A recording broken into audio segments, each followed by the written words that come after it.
morning, everyone. Good afternoon and good evening if you're watching us online. My name is Mireya Solis. I'm a director of the Center for East Asia Policy Studies at the Foreign Policy Program at Brookings.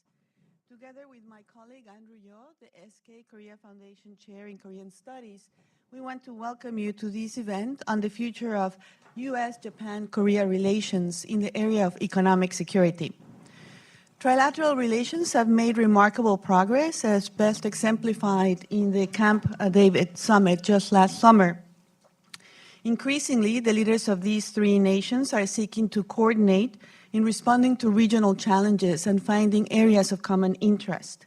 Just last weekend, the national security advisors of South Korea, Japan, and the United States met to discuss not only the threat from North Korea, but also plans to boost economic resilience through a supply chain early warning system in important areas such as critical minerals and batteries. And indeed, it is the case that a notable trait of this budding trilateral is the centrality of economic security across several domains, from technology to supply chains to resilience against coercion. Today's program is part of a project on trilateral relations in the area of economic security, generously funded with a grant from the Korea Foundation. We appreciate very much this support. I also want to reiterate Brookings' commitment to independence. Now let me turn to the first panel of the morning, where we will discuss technology competition with China and export controls. We're very fortunate to have three renowned experts join us for this session. Let me introduce them very briefly, and then we'll just jump into the conversation. Right next to me is Myung-Hae Yoo, who is a visiting professor at the Graduate School of International Studies of Seoul National University. She's had a very distinguished career in trade policy. I should note that she was the first female trade minister of the Republic of Korea. Martin Chersempa at the far end is senior fellow at the Peterson Institute for International Economics. And at the center is Akira Igata, who directs the Economic Security Research Program at the Research Center for Advanced Science and Technology of the University of Tokyo. Welcome all of you, and welcome everybody in the audience. So this is going to be a fast-paced conversation, and the topic is very important. It's also challenging because it keeps changing very quickly. It can be very technical. So the way to, and the stakes, of course, are incredibly high. So I thought that I would invite you to provide just a first initial set of reflections, remarks, and keep them relatively short, 5 minutes each at the top, at the most. If you can talk about, provide a country perspective from the United States, from Japan, from South Korea, of how each country is thinking about what is at stake in the technology competition with China, and how are export control policies changing in order for these countries to achieve the goals that they're now setting up to. And since the United States has been, in many cases, a first mover here, I'll invite Martin to go first. Great. Thank you so much for hosting this event, and thank you all for coming. It's slightly nerve-wracking to represent Washington in a perspective as a think tanker, but I'll do my best. So starting off with just what's at stake. I think it's clear the U.S. views that technology is the most important area of competition between the U.S. and China, and what's at stake is really like the future of humanity in the sense of foundational technologies, who's going to control semiconductors, the future of telecommunications, financial networks, and much more, because who controls that will have capabilities for surveillance, for choke points, for control, and also massive economic benefits. And what China has shown in more recent years is that China is extremely innovative, that even authoritarian countries can be innovative. I wrote a book on financial technology in China, which showed that they had created these powerful business models in finance, fusing tech and finance in ways that no one else had done anywhere else in the world, and much more successfully than even Silicon Valley. So if you look at EVs and green, for example, you see that you can no longer take for granted that the U.S. and its allies will have the lead in areas of technology. So then what do you do about it? Two prongs, promote and protect. So trying to develop more at home, develop faster, but also making sure that that technology doesn't leak back to China, and that your expensive R&D efforts aren't just immediately copied right away afterwards.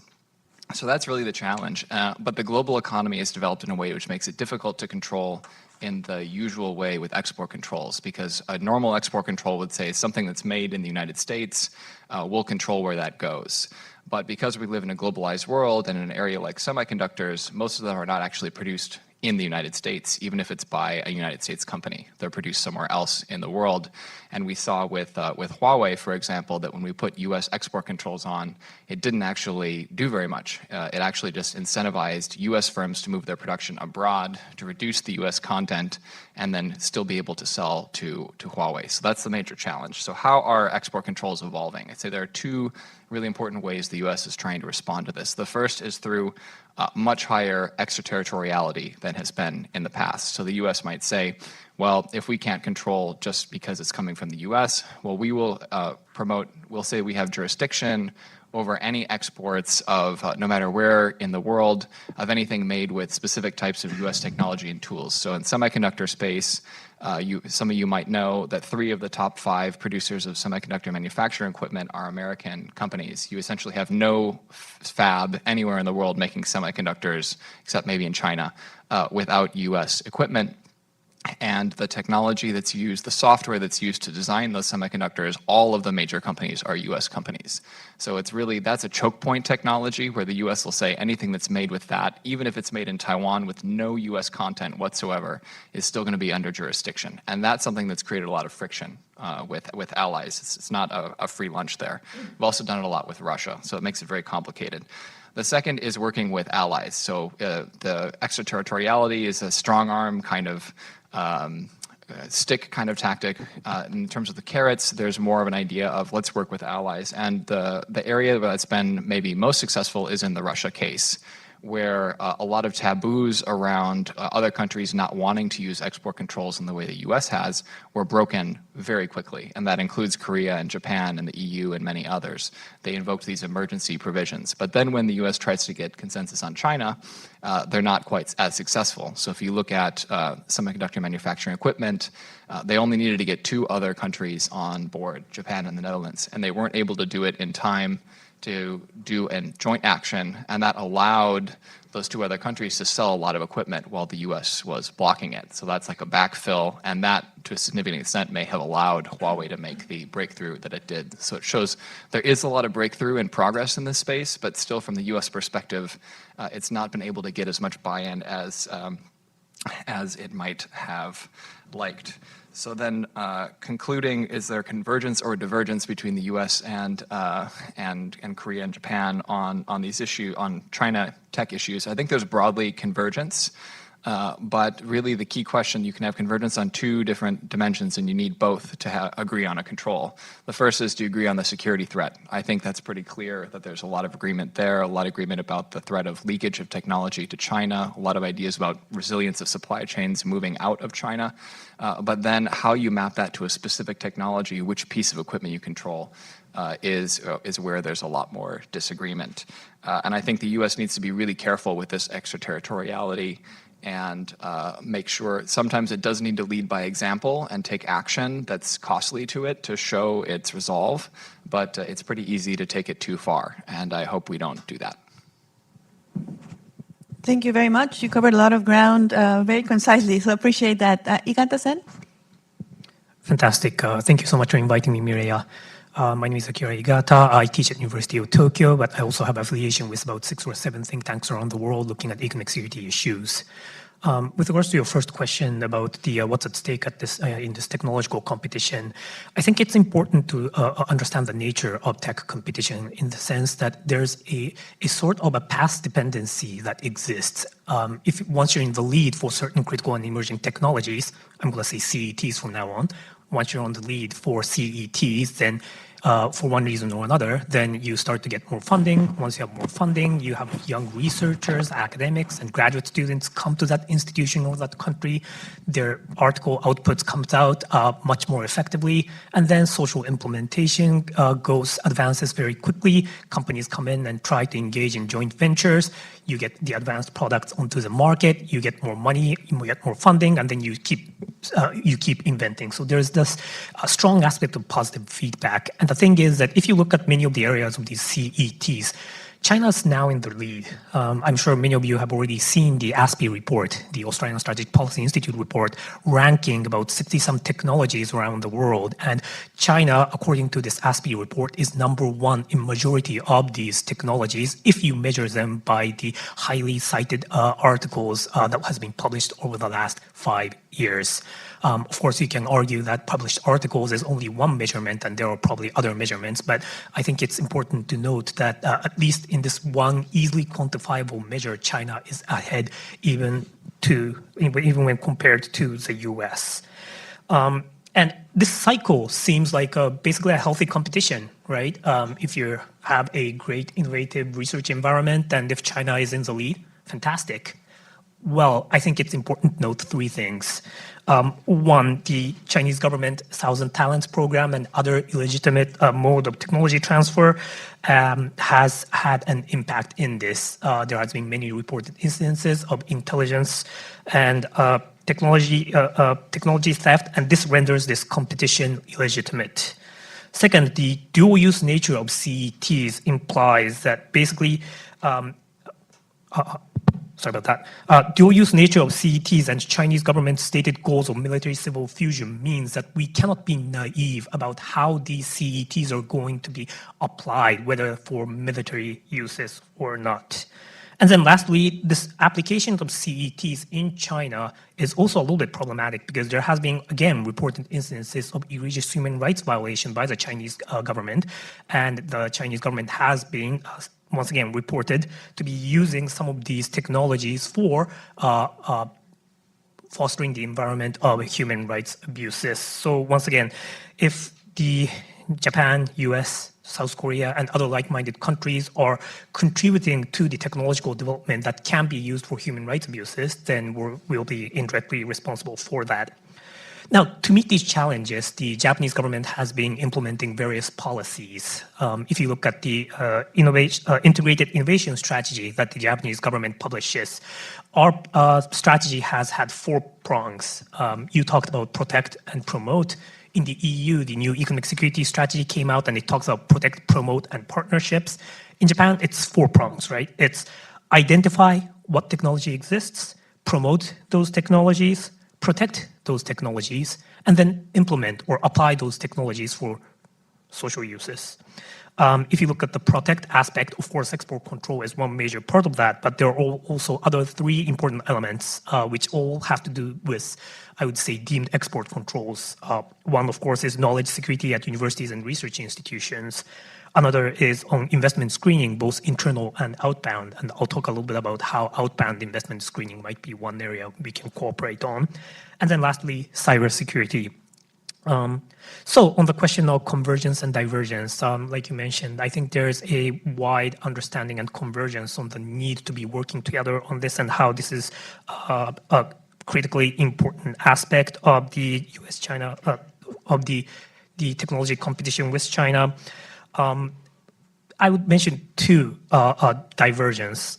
One, as I said, the Japanese strategy is 4 prongs, and it's not 5 prongs, right? And it seems to me that US has a 3rd prong that's different from protect and promote, and that is to slow the opponents down prong, right? And by that, what I mean is the US, Japan, and the Netherlands has engaged in the export control of semiconductor manufacturing equipment, and this, to me, is neither protect nor promote. It's more about slowing the enemy down so that relatively speaking, our side would be in the lead. Of course, Japan joined in this SME export control, but I think what would be interesting to see is what would happen with the outbound investment screening that's being discussed in the US right now. You look at the executive order that just came out, and it talks about how the US government is going to be restricting the outbound investment towards certain areas in semiconductors, AI, and quantum, and perhaps it might even expand to other areas of CETs in the future. But usually these investments aren't just about money, right?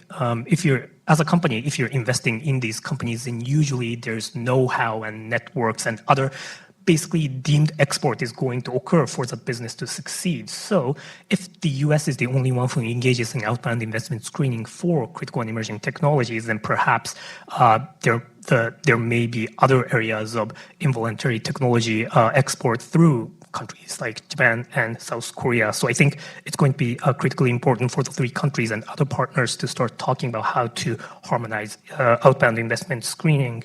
And then one last point about divergence. Of course, there are some divergence among the three countries, but I think it's important to realize that if you look at the private sector in each of the countries, then there's a huge divergence within each of our countries as well. And given the fact that most of these advanced research are being done in the private sector, I think it's important to acknowledge these differences as well. Thank you. Thank you so much. Ms. Yu? Thank you for, first of all, thank you for inviting me to discuss this very pertinent topic. And in recent years, the once clear line between economic and national security has been rapidly blurred, with the technology at the center of competition between the U.S. and China. And it is evident that the first multiplying technologies such as computing-related technology, including semiconductors, biotech, and clean tech, and whoever those leading in these technologies can not only secure economic advantages, but they can also shape the global order and security in the future. So these enabling technologies, they are critical not only to the U.S., but also to Korea. So that's why those three technologies are frequently mentioned as the areas for cooperation in our supply chain resilience endeavors between the two sides or among the trilateral initiatives. And having said that, let me just further elaborate on Korea's perspective. In a broad sense, there is a broad convergence on the policy goal of protecting critical technology.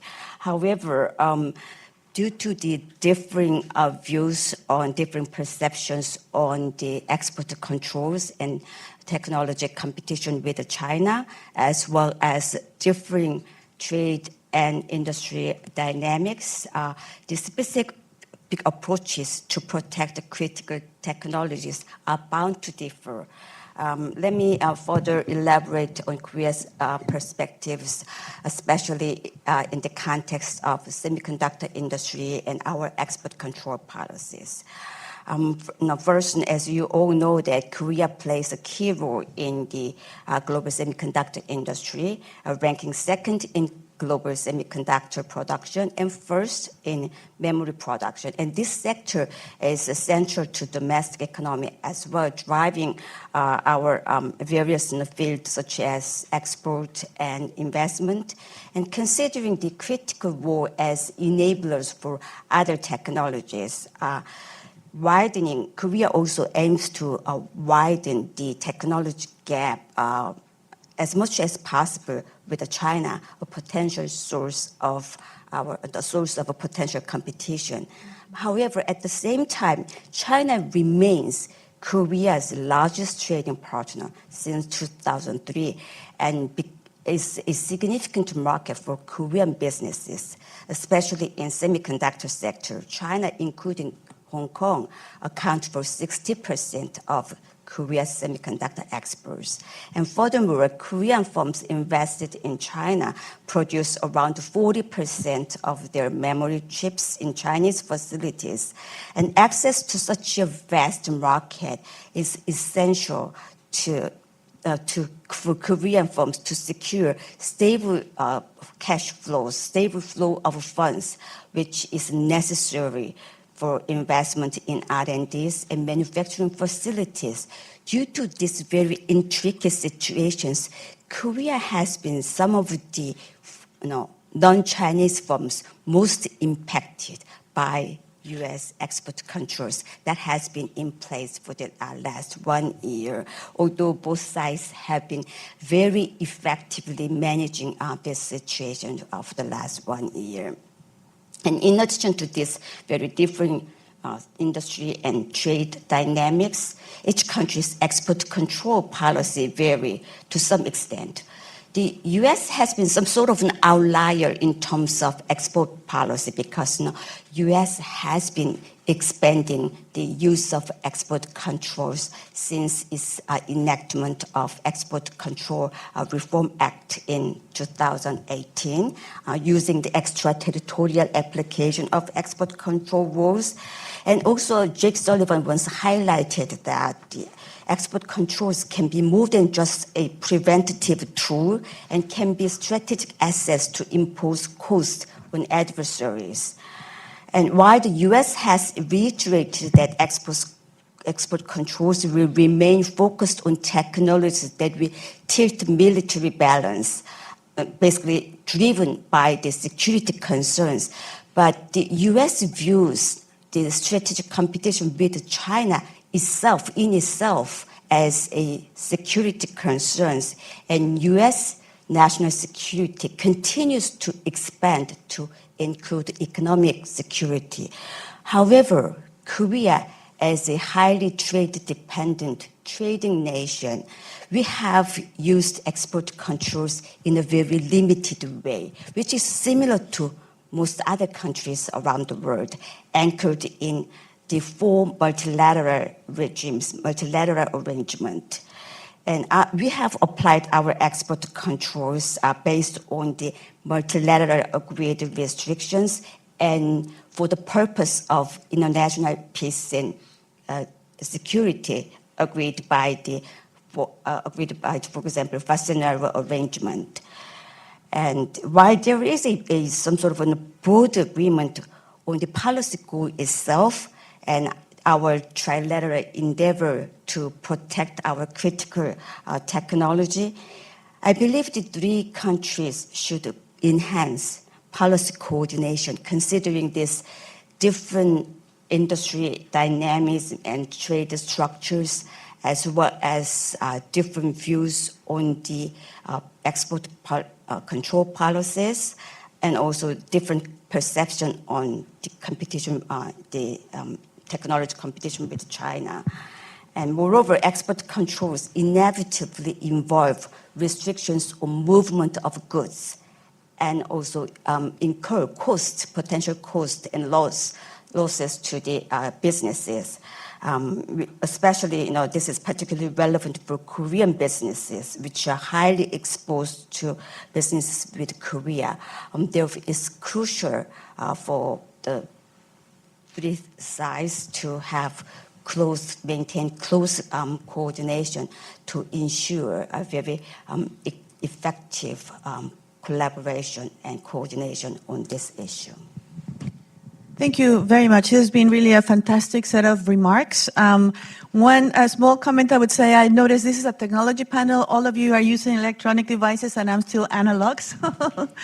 Anyway, I think that you have already laid out what are the critical issues for this session. And that is, seems to me from your remarks that there is a broad strategic convergence between these three countries about the centrality of emerging technologies, about the need to continue to adapt export controls to this new era, and that there is indeed a lot of potential to work together, but nevertheless that there are differences, there are gaps, and they're going to be challenging. And some of these gaps are on implementation, and I'll get to that, but I was picking up perhaps also gaps at a higher level that have to do with strategy.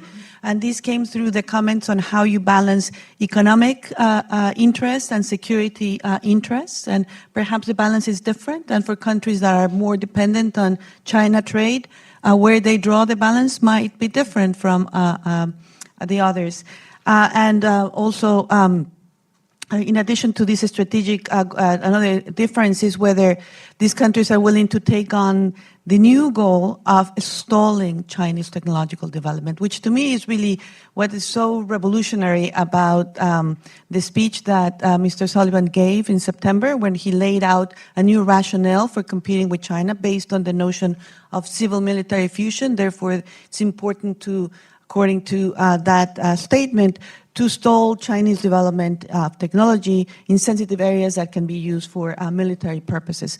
That is a strategic goal, and there might be some differences, or our partners might not be comfortable in fully embracing it.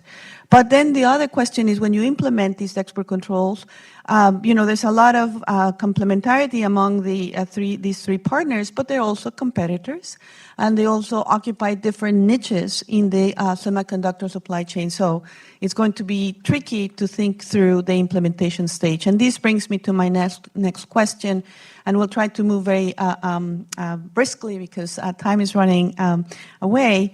Interestingly, we have not mentioned October 7th as such yet, but everybody thinks about October 7th as the before and after decision, because that's when you begin to see the United States really move forward in implementing this new view of technology competition with China.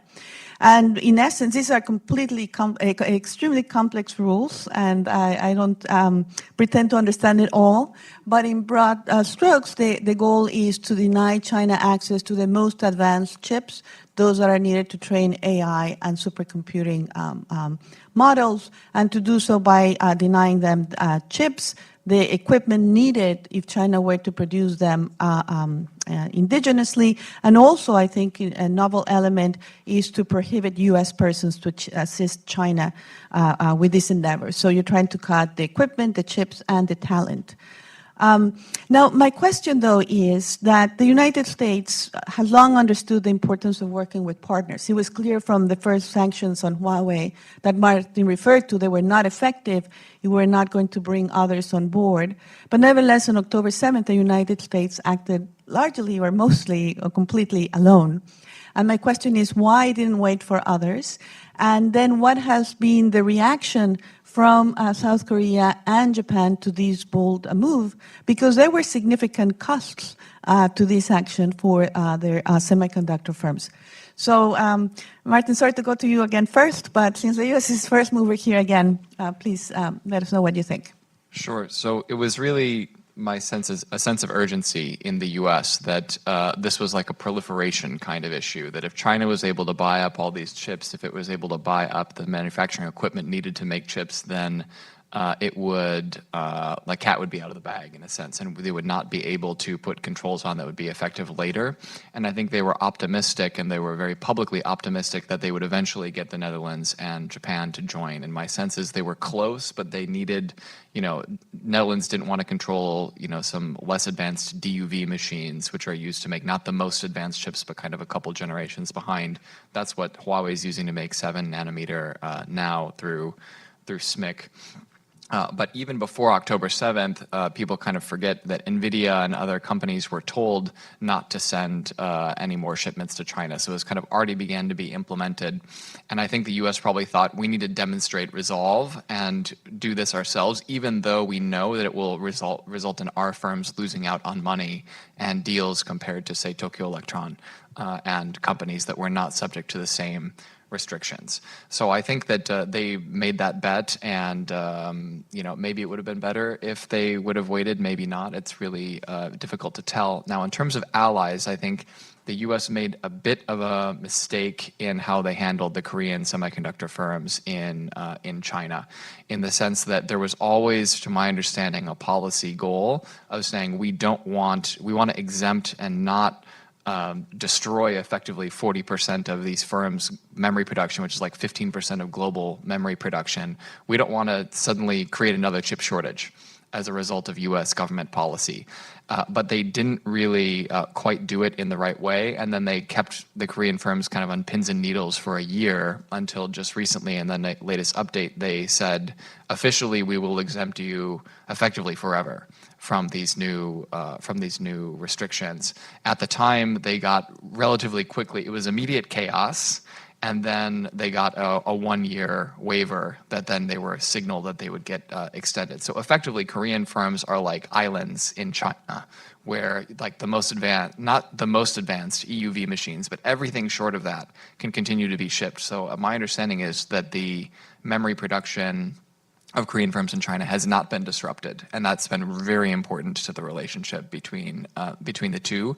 And effectively, Korean firms have not lost out on that much in terms of revenue, because they can still ship pretty much any. They don't make any, as far as I'm aware, any of the GPUs or advanced supercomputing chips that were controlled under the original October 7th. So their memory chips can still be shipped over to like everyone except a few firms that are on the called footnote 4 entity list for the real nerds. So I think that's positive that the U.S. has done maybe a better job now of trying not to create friction with allies on that point. Thank you. Let me go to Ms. Yu and take her opinion on the South Korean response, reaction, how have South Korean firms been affected? Actually, so as summarized by Martin, so basically what happened was that, as you mentioned, there were 2 export bans, although I don't just want to go into the details of the complicated rules of the October 7th, but there were 2 export bans. One is about the advanced chips, and the other is about the semiconductor manufacturing equipment. And Korean firms don't produce advanced chips, so they are not affected by the first export bans. But Korean firms invested in China, they need semiconductor manufacturing equipment which fall under the export bans of October 7th rules. And October 7th rules was enacted on October 7th, but immediately after October 7th, so just 4 days later, on October 11th, Korean firms got a 1-year exemption. Although in a 1-year exemption, they might say they're still, it's not permanent. So, there was still uncertainty.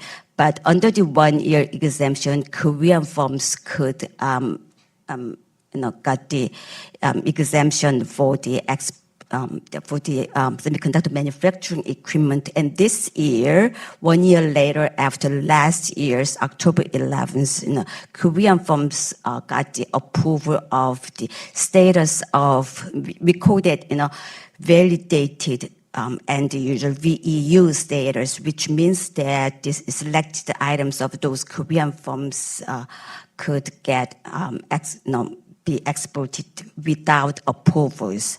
So this has reduced uncertainties, significantly uncertainties for those Korean firms. And this was done through and after extensive consultations between the 2 sides. And this again highlights and underscores the importance of close consultation on export policy, export control policy, as well as implementation among the allies. Thank you very much. Igata-san, I'm curious about Japan's negotiation of a deal that was never, it was like behind the scenes, or there's not a lot of, there's not a photo op, there was not a formal statement, but Japan did amend its export control regulations in the spring following the October 7th decision. So can you shed some insight as to how Japan responded, what these new regulations mean, and does it bring it fully in alignment with the US or not? Sure, thank you. Very quickly, and I don't pretend to speak for the Japanese government, but I think thanks to the U.S. Sticking their necks out first, I think the Japanese government were happy for 2 reasons, right? First of all, many Japanese bureaucrats, my sense is that they're very scared about potential economic retaliation from China. And because the U.S. stuck its neck out first for us, in a way, we could see the reaction of how the Chinese are going to respond. And then, waiting for a couple of months to see what happens, I think the Japanese government were more confident that if what Japan does is about the same as what the U.S. has done, then there's no reason that China is going to retaliate even harder. So for that, I think the Japanese government were thankful for the U.S. Second, there's always this internal domestic opinion that I think Japanese government is always aware of, which is, the Japanese government is always simply following the U.S. rules. The Kishida administration is just a dog of, Joe Biden and all of that.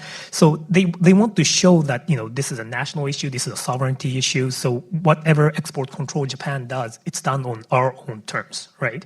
So if we all coordinate and engage in certain export control at the exact same time, that would give the impression to the Japanese audience that Japan is simply following what the U.S. is doing. So in a way, having that couple of months helped probably the Japanese government come up with, an excuse to say that, look, we considered this on our own, and this is why we're doing this. With regards to your follow-up question regarding what this means, my understanding is that there's a lot of scope of interpretation in terms of how you see this export control by Japan, but in a way that gives leeway for the Japanese government to restrict these export control in a way that is almost as equivalent from the U.S. rules, but keeping it ambiguous is in a way I guess has the impact of being a deterrent in and of itself as well, because as long as the rules are ambiguous, then the private sector has to be careful about what it exports. Thank you very much. And I do want to ask about Chinese retaliation, but before I go there, a key idea behind the U.S. policy on export controls, and something that I think is attractive to our partners, is the notion that the United States will follow this small yard, high fence approach, and therefore that the restrictions can be targeted, that we're not going to go after everything, mature technologies, things that are widely commercialized, those will not be the focus of these restrictions, and therefore that there'll be discipline as we go forward. Now, after October 7, 2022, then there was an update to this rule, again, on the 1-year anniversary around there. And new things were added to tackle some of the loopholes, to prevent some American firms from outsmarting the rules and designing just below the threshold to be able to continue to sell to the Chinese market, to prevent the transshipment, the circumvention of Chinese affiliates in third countries being able to purchase this.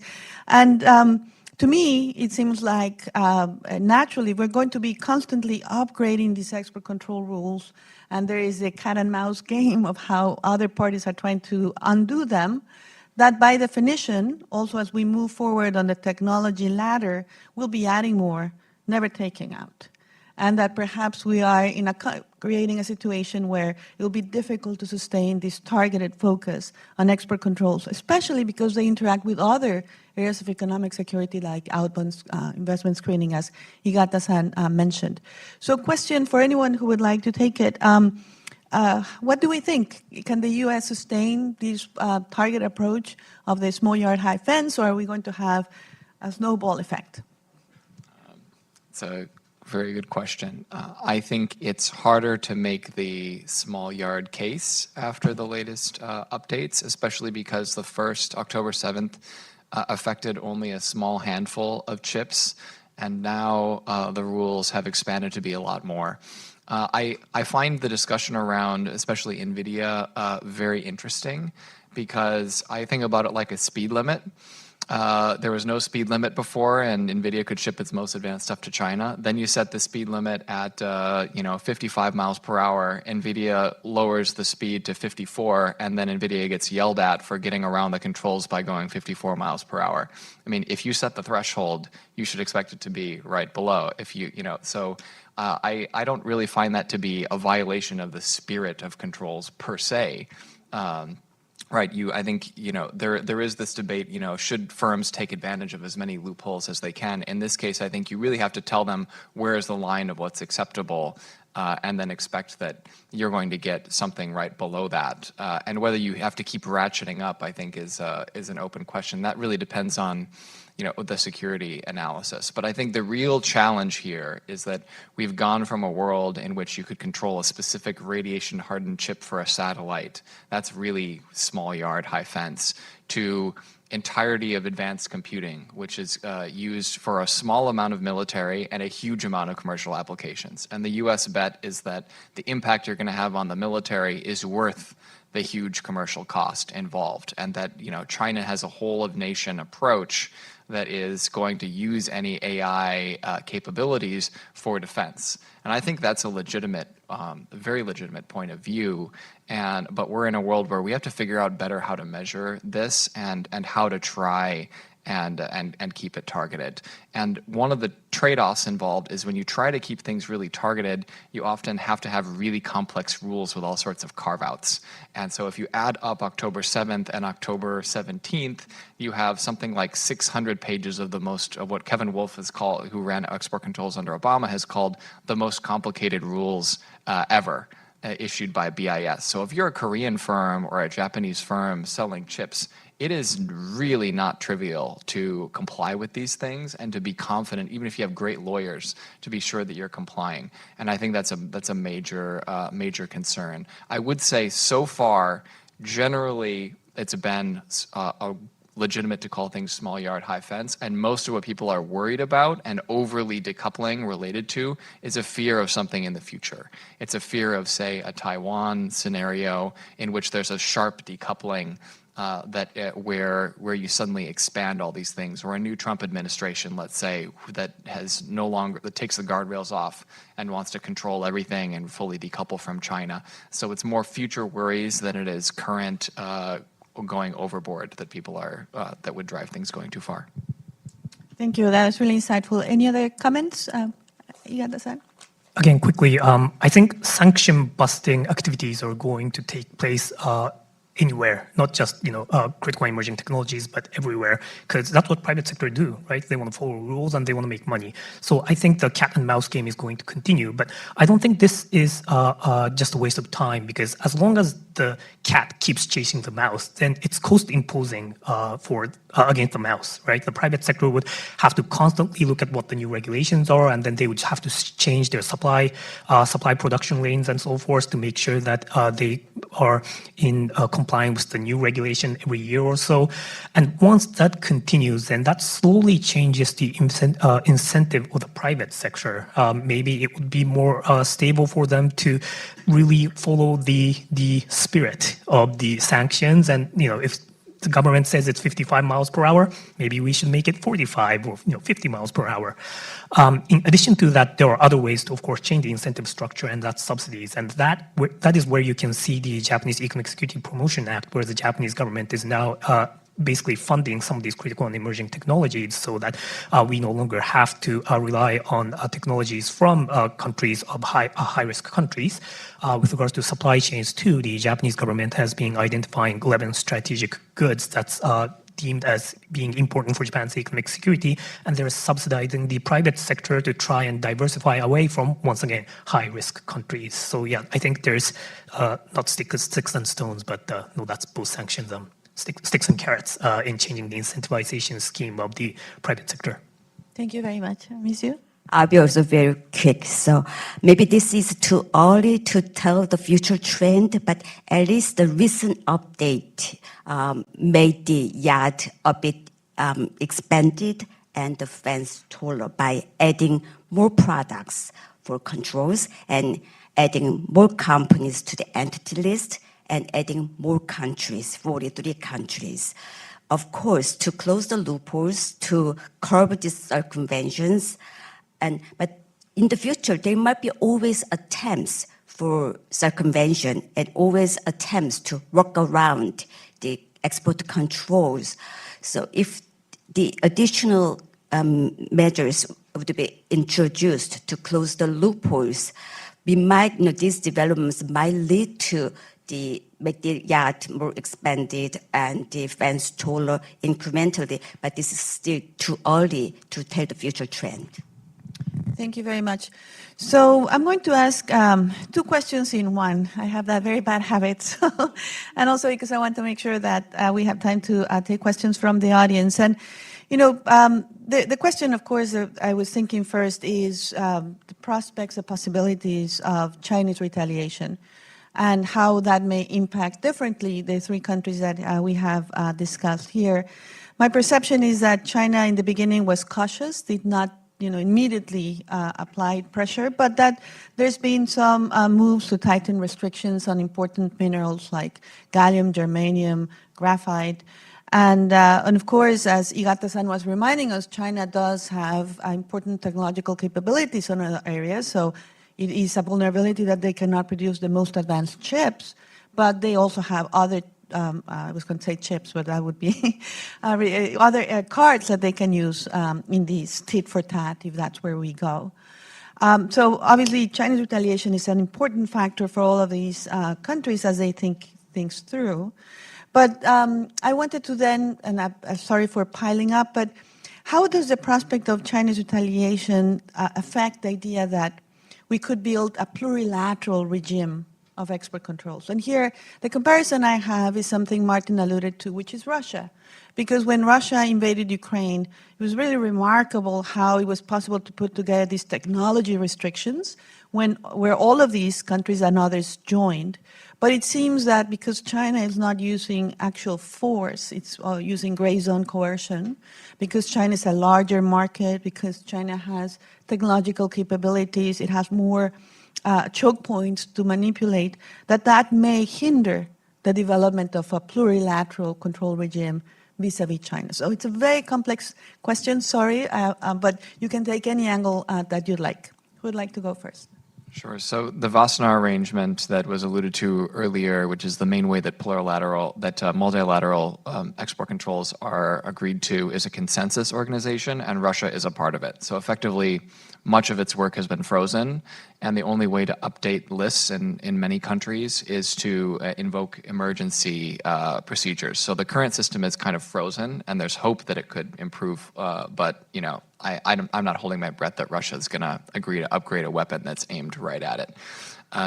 So then the discussion is, okay, that's a short-term crisis thing. We need a supplement around that. That's currently a very ad hoc arrangement. But then could we have another regime? And there are a lot of trade-offs here. I've written about it for the SWP, a German think tank, to discuss in the German debate, trying to get the EU on board.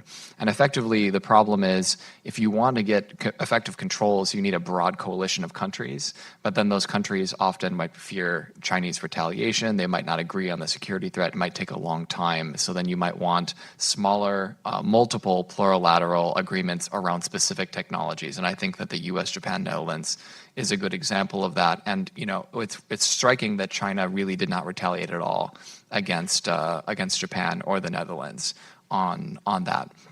I think the way that China has thought about it in the past is we want to be the opposite of the U.S. They want to say, you know, the U.S. is using these choke points and is restricting business and everything. We're really the open one, which is kind of funny if you consider the overall context of what China does. But they have recently decided that that's not the bet that they're going to take. And I think it's very probably going to be counterproductive for China, because it's going to make more salient the issues of relying on China in the supply chain, and especially for critical minerals. But the fear of retaliation is real, and I think that is one reason that was alluded to also why the U.S. wasn't able to get the other countries on right away. That will continue to exist, and without some sort of sharp discontinuity, and even then, if you know there's a Taiwan invasion or something, I think it will still be much harder to get the consensus on China that was had on Russia. Thank you very much. Any other comments? On the issue of gallium, I think that case shows just how difficult it is to try and completely de-risk or diversify away from countries like China. As you know, the Chinese government has engaged in export control on gallium. It's supposed to be an export control, not a ban, but gallium stopped coming in to Japan from China for a couple of months. For the first couple of months, the Japanese companies had it stockpiled, so it was able to continue. But then as months passed, companies started getting worried. You know, what are we going to do if it continues? If this continues?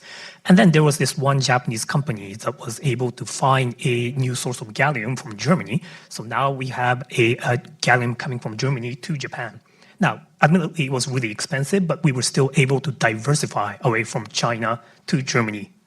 Great. No, because this company was actually owned by Chinese state-owned enterprise. So I think the difficulty here is that, in a way, we really have to not just look at the flow of goods, but also who actually owned those companies when thinking about supply chain diversification. Yeah, that's a great point. Thank you very much, Igata-san. Ms. Yu, please. As Igata-san said, it's easier said than done. So regarding the first question, after U.S. enacted its ECRA, Export and Control Reform Act in 2018 and started to expand the use of export controls, China also enacted its first dedicated export control law back in 2020 and recently started to impose export controls on critical minerals, you know, like gallium, germanium from August, and graphite this month.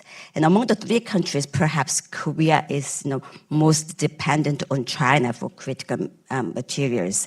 And roughly, in general, like the 80% we are dependent on China for those materials. And for example, in case of graphite, 93%. In case of gallium and germanium, 88% or something like that. And of course, Korean government has been making continued efforts to enhance supply chain resilience. But as you mentioned, it is a lengthy and costly process. It doesn't, it cannot be done overnight, and it's not cheap. It comes with a higher price tag. So among the allies and like-minded countries, and among the three countries, of course, we should work together to enhance our supply chain resilience, working on various supply chain issues on those critical technologies.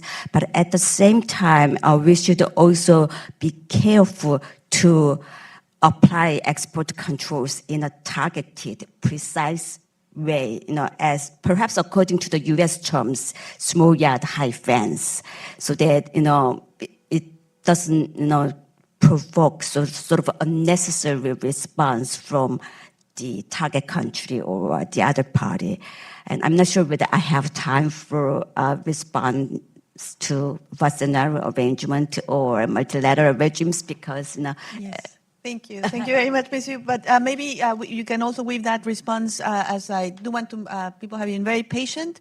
Want to hear from you. And if you have any questions, please raise your hands. We have mics roaming around. So I have two questions. We'll take these first two. Please identify yourself and make the question very short.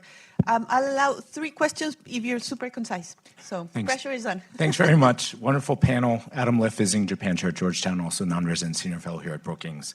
In meetings around town, not a day goes by without someone, normally a U.S. official, mentioning the so-called Fab 4. And I've been struck by how there hasn't been very much discussion on the panel so far today about the partner not represented on the dais in that context. So I'd like to ask each panelist, if time allows, to give us insight into how their government, recognizing they're not representing their government, but how their government thinks about the role of Taiwan as a political, economic, and technology partner going forward in tackling some of these shared challenges. Thank you. Thank you, Adam. Yes? Hello there. My name is Ujjwala Pluri. I'm at U.S. Customs and in the Office of Sustainability and Green Trade. And my question is, we have all of these export controls in place, but how do we actually enforce these rules that we have in the books? Because there's such high volumes of trade coming to the United States, to China, to Japan, Korea. It's just not feasible or realistic to ensure that, we're making sure we are following the guidelines and policies. What sort of insights or suggestions do you have to maybe make it easier or be better at tracking where the products are coming from and, in order to actually conform to the rules? Thank you very much. And last question in the back, Sato-san.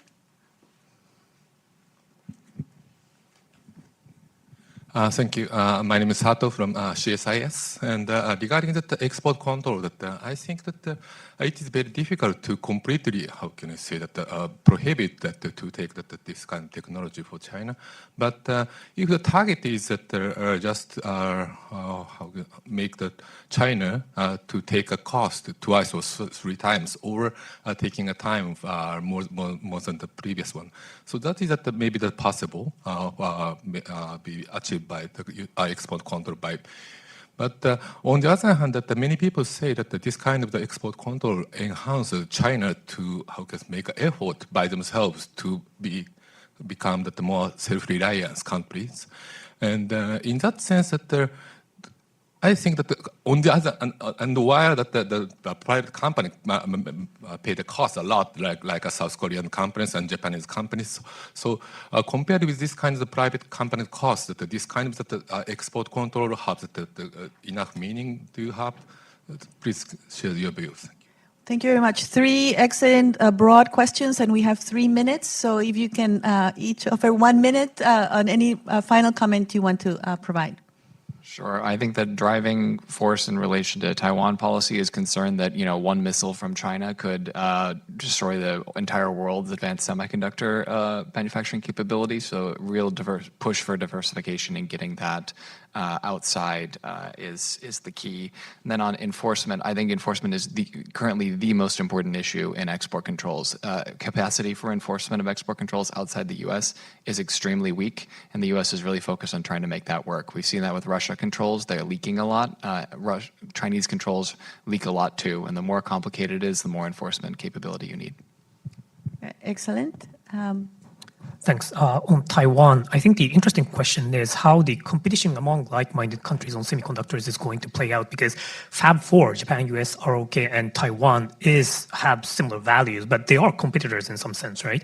And if you look at Japan, for example, we're working with TSMC to create factories in Kyushu. We're also working with American companies in Hokkaido for Rapidus. We're also trying to work with, recently there was a huge Samsung investment into Japan, but then Samsung and TSMC are competitors to some extent. IBM, Intel are competitors to them as well. So, in a way, what happens there is going to be interesting. With regards to supply chain transparency and how to track the goods, there are companies out there which has started developing technologies on big data and AI to try and track where the supply chain actually comes from. There's the Netherlands company Datena. From Japan, there's a company called Frontier, which engages in AI big data supply chain transparency. There's also, a company in Europe, something Cycle, I forgot. And then there's companies in the US. So I think it's perhaps this capacity to try and track the supply chains might be one useful area of public-private cooperation within each country, as well as international coordination, because Japan has the most data on Japanese companies, US has the most data on US companies, and so on. So, increasing intelligence sharing in this area is going to be important. And then on the indigenization of the Chinese technological development, I think we have to wait maybe a year or two more to actually see the numbers. But my sense is that, if all of this export control is happening, which means that it has to have some effect, right? So I don't think that it was useless, but I think it's really important to start, once the numbers start coming out, really see the numbers and see which lever of export control actually worked and which one was not. Thank you very much. Mizio, please. I will also add my views on the enforcement and implementation of export controls on those 2 points. First, the supply chain tracking and transparency, because there might be the area for our trilateral cooperation, because thanks to the digital technology now, we have a better means to enhance our supply chain trackings, and also better ways to increase and strengthen the supply chains transparency and trackings in regard to the enforcement of the export controls. In regard to the indigenization, this is in the newspaper report that I just read today. Because of those controls, Korean exports of semiconductor manufacturing equipment to China has substantially decreased for the last several months or a year or something like that. And Chinese companies, thanks to the huge subsidies from the government, and they were able to indigenize the technologies, and somehow, these sanctions, they could be successful. Sometimes they could be successful, but sometimes, they were not effective enough, and whether they could make those target countries to succeed in indigenize their own technologies. So there were always downsides and pros and cons of this. These sanctions, and the countries who impose sanctions should watch all those developments very carefully. Well, thank you so much. A few years ago, I would never have thought that a discussion on export controls could be this exciting, but you certainly have made it so. So please join me in thanking the panelists for a terrific session. Thank you very much. And I'll invite the panelists to sit in the front row, and we're going to move to the keynote session, and I'll go to the podium to introduce our speaker.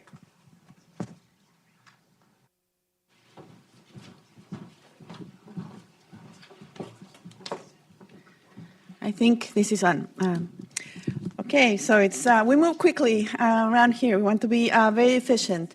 So let me introduce our keynote speaker. We're really delighted that Dr. Mira Raab-Hooper is able to join us to talk about the future of trilateralism between the United States, Japan, and South Korea.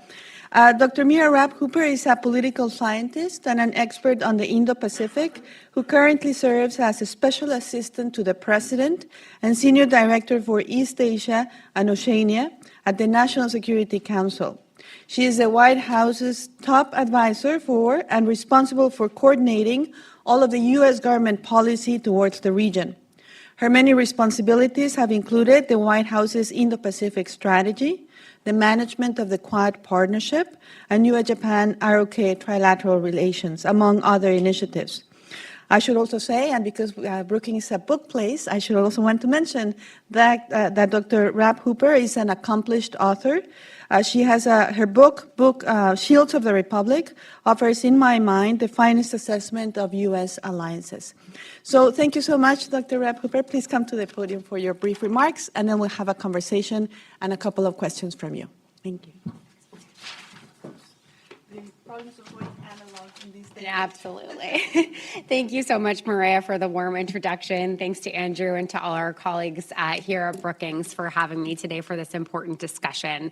And it's great to see such a wonderful audience.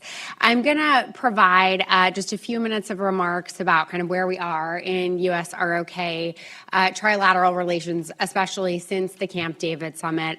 And I'll touch on the role that economic security increasingly plays in this critical relationship. As you all are very aware, the Trilateral Summit that took place at Camp David on August 18th of this year was truly an historic event. I certainly like to think that the Biden administration has posted a number of significant wins in the Indo-Pacific since coming into office in early 2021.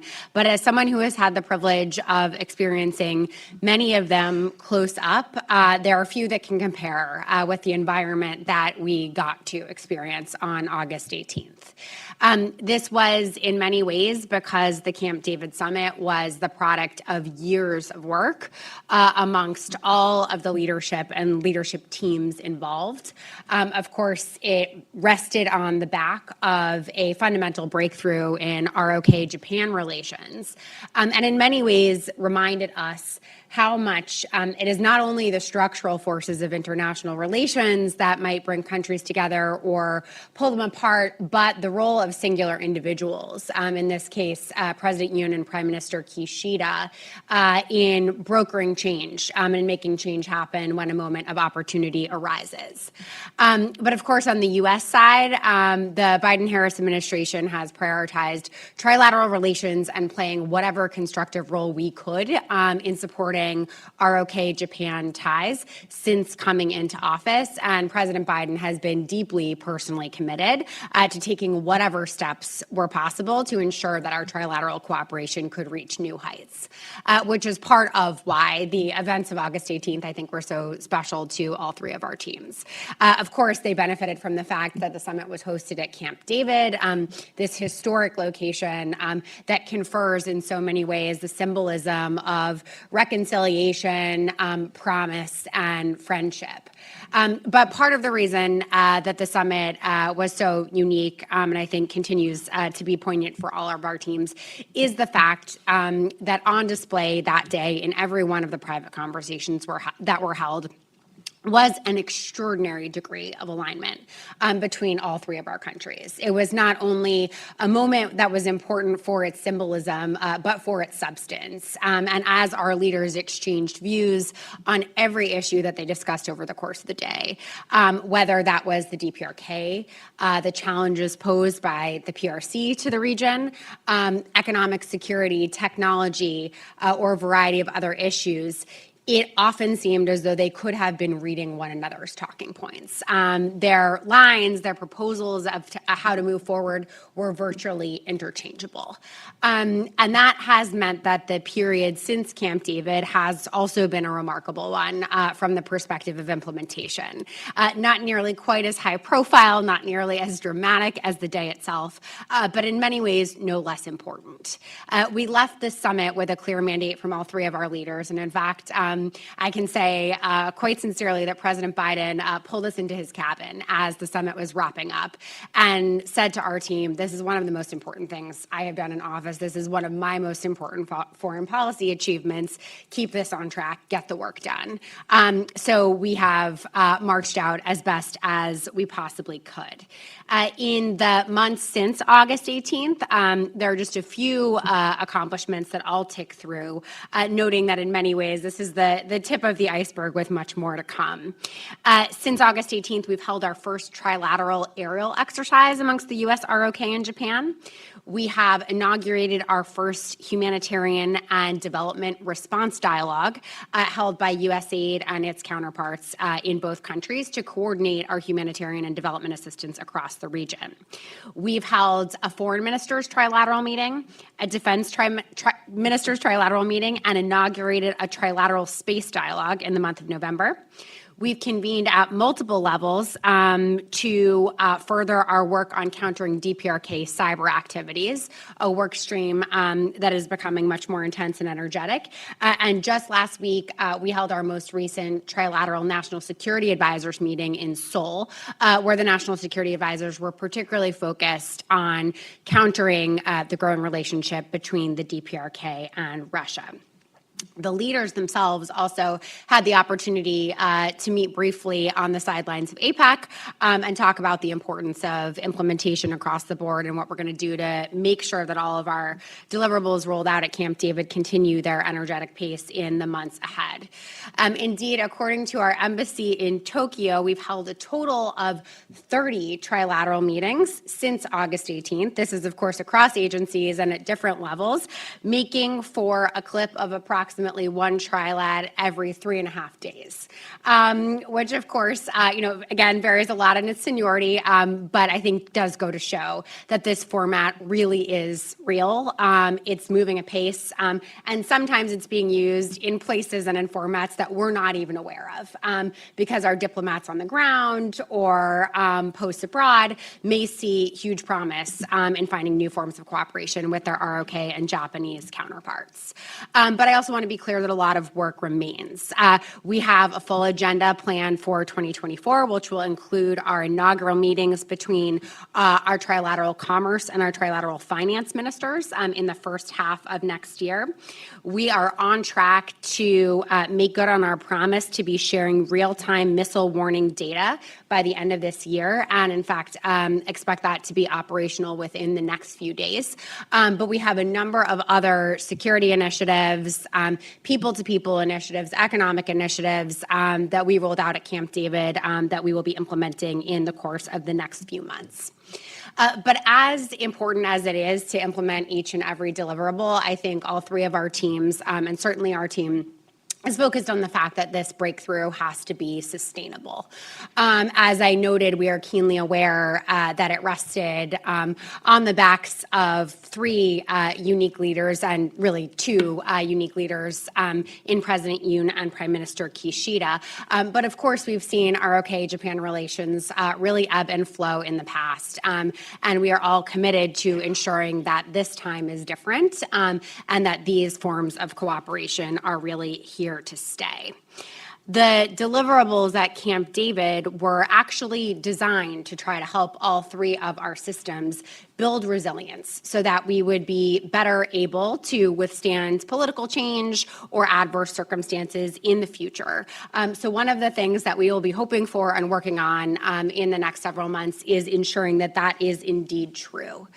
Our theory of the case at Camp David was that we would seek to both broaden and deepen our cooperation in ways that would create incentives for all three of our bureaucracies to continue working together, even if we faced political change or unforeseen circumstances in the future.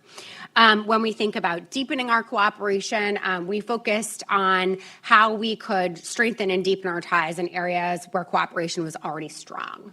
Obviously, that was first and foremost in the security field, where we have had incredibly strong cooperation on DPRK issues for a very long time.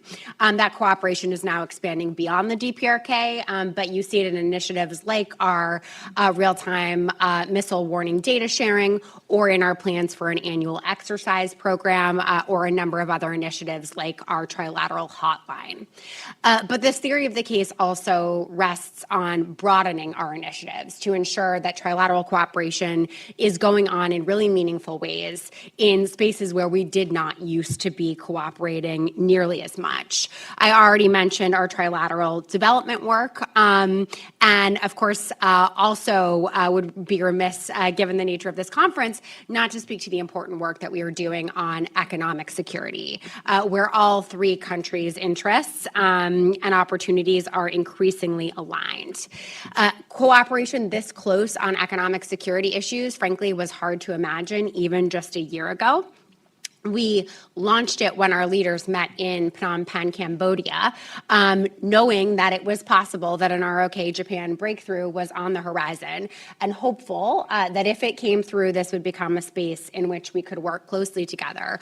But frankly, the speed and the scope at which we've picked up the pace was not something we could have predicted last November. And as ROK Japan relationships really did thaw, we saw a ton of space open up for cooperation in this field. Through our trilateral economic security work, we're pursuing two primary lines of effort. The first is an unprecedented level of cooperation on combined innovation across our science and technology ecosystems. And the second is work to align our technology protection toolkits to ensure that we retain our collective advantages in critical technologies. Some of the key lines of effort that we've rolled out over the course of the last year include trilateral cooperation amongst our national laboratories, where we finalized an MOU across the three governments that launched new cooperation amongst our national labs, in particular on AI, advanced computing, materials research, and climate and earthquake modeling. And this is backed by a very real multi-million-dollar commitment across all three governments. A second and really important line of effort is our supply chain early warning system, through which we are finalizing a framework to rapidly share information across the three governments when we foresee disruption in key sectors, such as critical minerals that feed into advanced technologies like semiconductors and batteries. And the same mechanism will be used to coordinate our policy responses to those disruptions. And finally, a third line of effort that's picked up steam is our Disruptive Technology Protection Network. We held an inaugural exchange with our Commerce and Justice Department and their counterparts in our two partner countries to expand our information sharing and exchange best practices across enforcement agencies.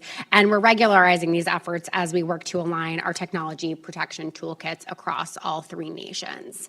So to come back to the theory of the case of how Camp David is different and why these deliverables matter to resilience building.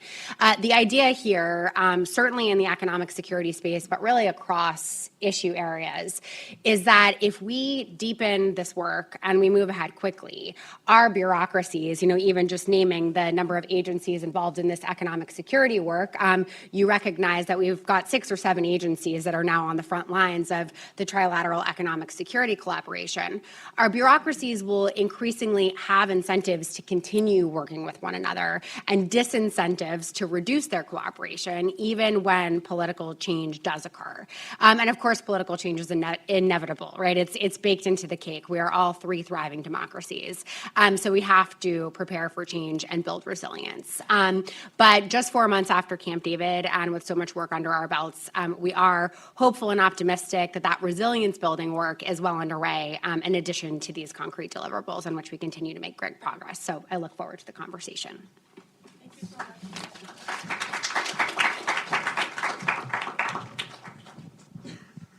Thank you so much, Mira. That was wonderful. I just want to make sure. I see a red light in your mic. I want to see if it's on. Testing. Nope. Can we get Mira? Oh, does that work? Yes. There we go. Well, thank you. That was terrific. You covered so much ground. And first of all, thank you for the wonderful work that you and your team are doing on these very important areas.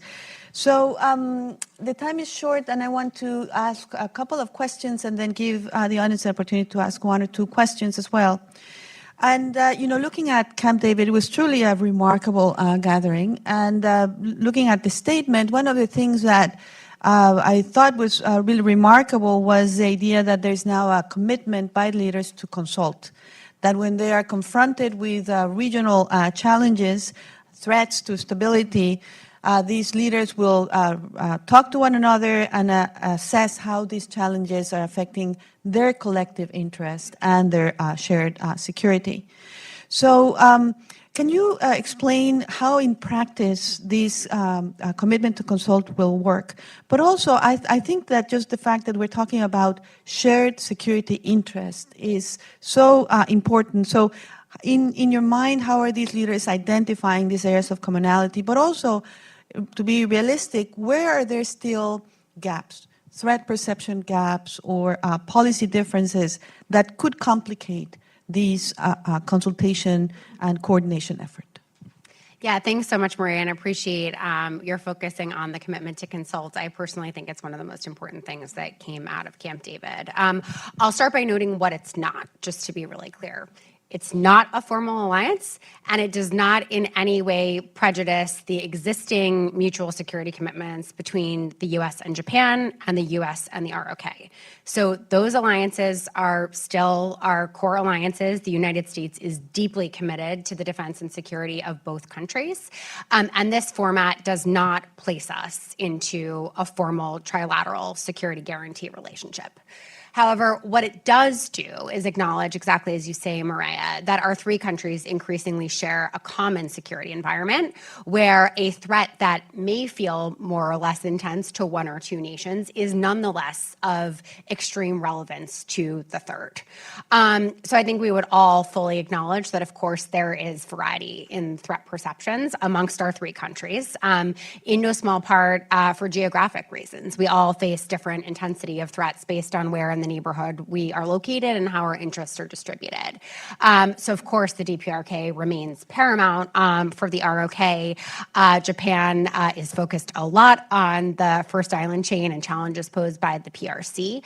But what we are acknowledging in this commitment is that the challenges that the DPRK poses to the region are profound for Japan and the United States as well, and that a crisis, a conflict that could occur in the first island chain or elsewhere in the Western Pacific that may feel especially acute to Japan is a tremendous challenge to the ROK as well. So what the commitment to consult does is ensure that our leaders and our leadership team will have a mechanism to talk to one another in advance of a crisis or a challenge that they are facing and to coordinate those policy responses in advance. Precisely because we have such a strong history of working through our two bilateral alliances, we wanted to create a premise and a format by which we trilateralize some of our security concerns and ensure that they are not exclusively being dealt with along bilateral lines. So, of course, the way that this mechanism is used is going to depend on the challenge that we are facing. It is relatively new, and thankfully, we have not had a major crisis in the Indo-Pacific since Camp David. We would like to keep it that way. But it has, as a basic premise of trilateral cooperation, also encouraged us to go on to have much deeper and I think better informed conversations about mounting challenges in the region, such as I mentioned already, DPRK-Russia cooperation or the PRC's recent aggression in the South China Sea. So early days, but nonetheless, I think a really important step forward. Thank you very much. That was a very illuminating answer. And I want to pick on something, Mira, that you, a remark you made during your presentation, that this time is different. And I think that's also so important because, for a long time, the potential of closer trilateral relations has been recognized, but we were not able to get there, or progress made was undone soon thereafter. And, I want to get your thoughts, if you can expand a little more on why you think this time is different. I mean, certainly, the fact that Japan and South Korea have been able to engineer a rapprochement, that there's been a really tangible improvement in their bilateral relation, to me, changes things. But I imagine it's not the only factor that made Camp David possible. So could you elaborate what factors do you see making these trilateral, the potential of this trilateral coming together now when it was elusive goal in the past? Yeah, absolutely. So, of course, we have already pointed to the sort of singular role of two figures and the fact that they have taken these extraordinary steps to bring their countries together. But, of course, the role that President Yoon and Prime Minister Kishida have played take place in a broader strategic context, right? When we have attempted, eras of thaw in the past, often they have been undone, again, by changed political circumstances, forces of history, issues with which we are all well familiar. One of the things that makes this time different is that the world has changed. The security environment has changed around both Japan and the ROK, and not just their top leaders, but leaders throughout their governments, indeed their people, I think have increasingly come to recognize that they share much more in common than what divides them. That's true when it comes to countering the DPRK's increasingly advanced missile and nuclear capabilities, to countering China's assertiveness in the region, but also to some of the issues that we've been discussing related to economic security and technology protection, where indeed there is quite a great deal of common interest. So I think the lines were increasingly being drawn, the arrows were pointing in the direction that the U.S., or rather that the ROK and Japan would be better and stronger together than they could be apart, but it nonetheless required the courage of two singular leaders to help to drive that change. I also see, however, or rather, I also think that we see some positive signs, although early days, and this is not uniform, that the publics in both of those countries understand that these interests are increasingly common. If one looks, for example, at public opinion polling in Japan, despite the fact that there was some anxiety ahead of this thaw, that Prime Minister Kishida might not be rewarded for taking these steps, the Japanese public actually pretty well understands why he took them and respects those steps that he has taken. Likewise, in both bureaucracies, there is a great amount of understanding about why stronger alignment between the two countries was necessary. I don't want to put too high of a gloss on things. There are still sticky issues that remain and past problems to be overcome. But I do think that we see that even in those sticky areas, there is a great commitment in both the ROK and Japan to doing the work. So while, of course, there is never any guarantee of what is to come in the future, I think all three parties, in particular, our friends in Japan and the ROK, have approached this new chapter in a way that recognizes that it cannot and should not go the way that these efforts have gone in the past, and have already put an energy and an intention behind their political change that seeks, again, to make it more resilient to change in the future. Thank you very much. So, cognizant of the time, I would like to elicit a couple of questions from the audience. If you can please raise your hand and keep it super concise and short, and identify yourself. And I have this gentleman and this gentleman.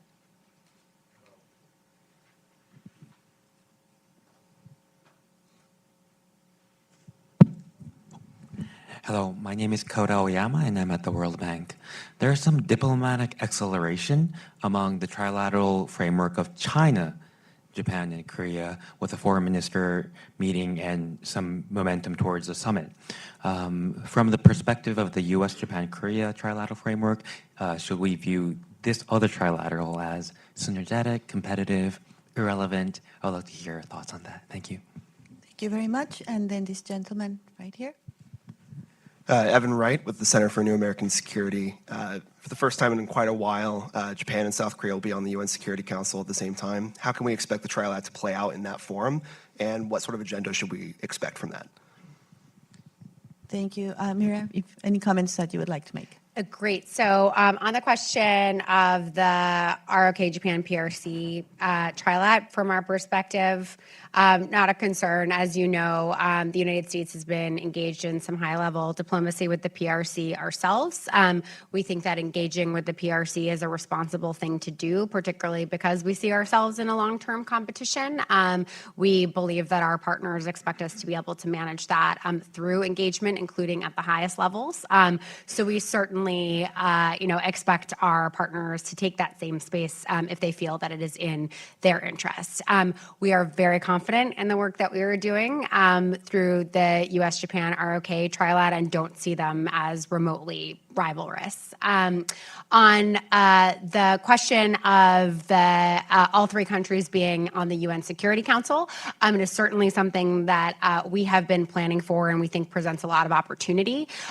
In the first place, it creates a new trilateral mechanism whereby our perm reps can be coordinating energetically on a wide variety of issues, and they've already started that endeavor. But the obvious agenda item is DPRK, and increasingly DPRK Russia, particularly as we look at activities that have a real risk of violating existing UN Security Council resolutions. So I would say watch this space, but suffice it to say that we've been waiting for this moment and we look forward to taking full advantage of it. Thank you very much, Mira. That was a wonderful set of remarks, and thank you for taking questions from the audience. Please join me in thanking Dr. Rapp Hooper for joining us today. Thanks. Thanks, Maria. Thank you very much. And we're going to move to the second panel, so please stay put.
Well, good morning again. I think we can just jump right in. I know we're starting 2 minutes early, but I'm never shy of taking any additional minutes that we can.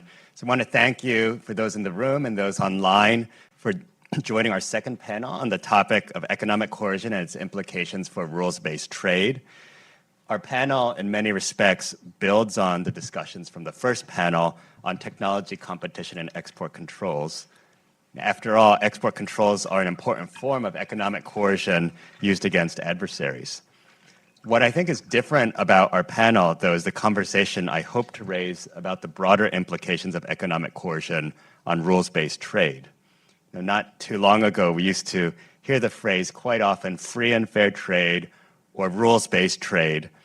So what do those phrases mean today in an age of weaponized interdependence and economic coercion, whether that's China blocking the sale of rare earth minerals, to Russians weaponizing European dependence on Russian oil and gas, or the US and European allies imposing financial sanctions against Russia? So to address those questions, we're very fortunate to have three distinguished panelists share their insights with us. And so let me just briefly introduce them. I think we'll go down the line from the very end. So to my far left is Dr. Victor Cha. He's a Senior Vice President for Asia and the Korea Chair at the Center for Strategic and International Studies. He's also a Distinguished University Professor in the Department of Government at Georgetown School of Foreign Service. He's also currently serving on the Defense Policy Board in the Office of the Secretary of Defense, and he formerly served in the White House National Security Council.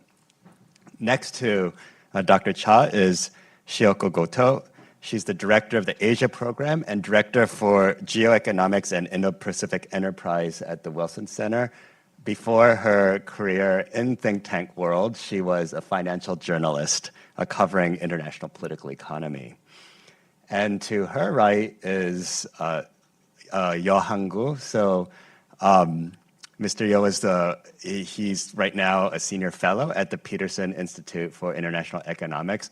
Prior to that, he was a former trade minister for the Republic of Korea. And I'm also pleased to say that the very first event that I hosted when I joined Brookings was a conversation online, because it was during the pandemic, with then former Minister Yo. And so I'm pleased that he's here now in person to do this event with us and share some of his insights.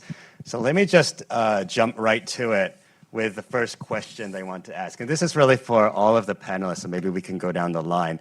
A very simple one. To what extent has economic coercion been a serious problem? And what are the particular areas of vulnerability for the United States, South Korea, and Japan to acts of economic coercion, particularly from China, but other countries as well? So perhaps we could start with you, Minister Yo, and then go work our way down. First of all, I'd like to thank you and for Brookings for inviting me. And then, by the way, for full disclosure, Andrew and I are not related.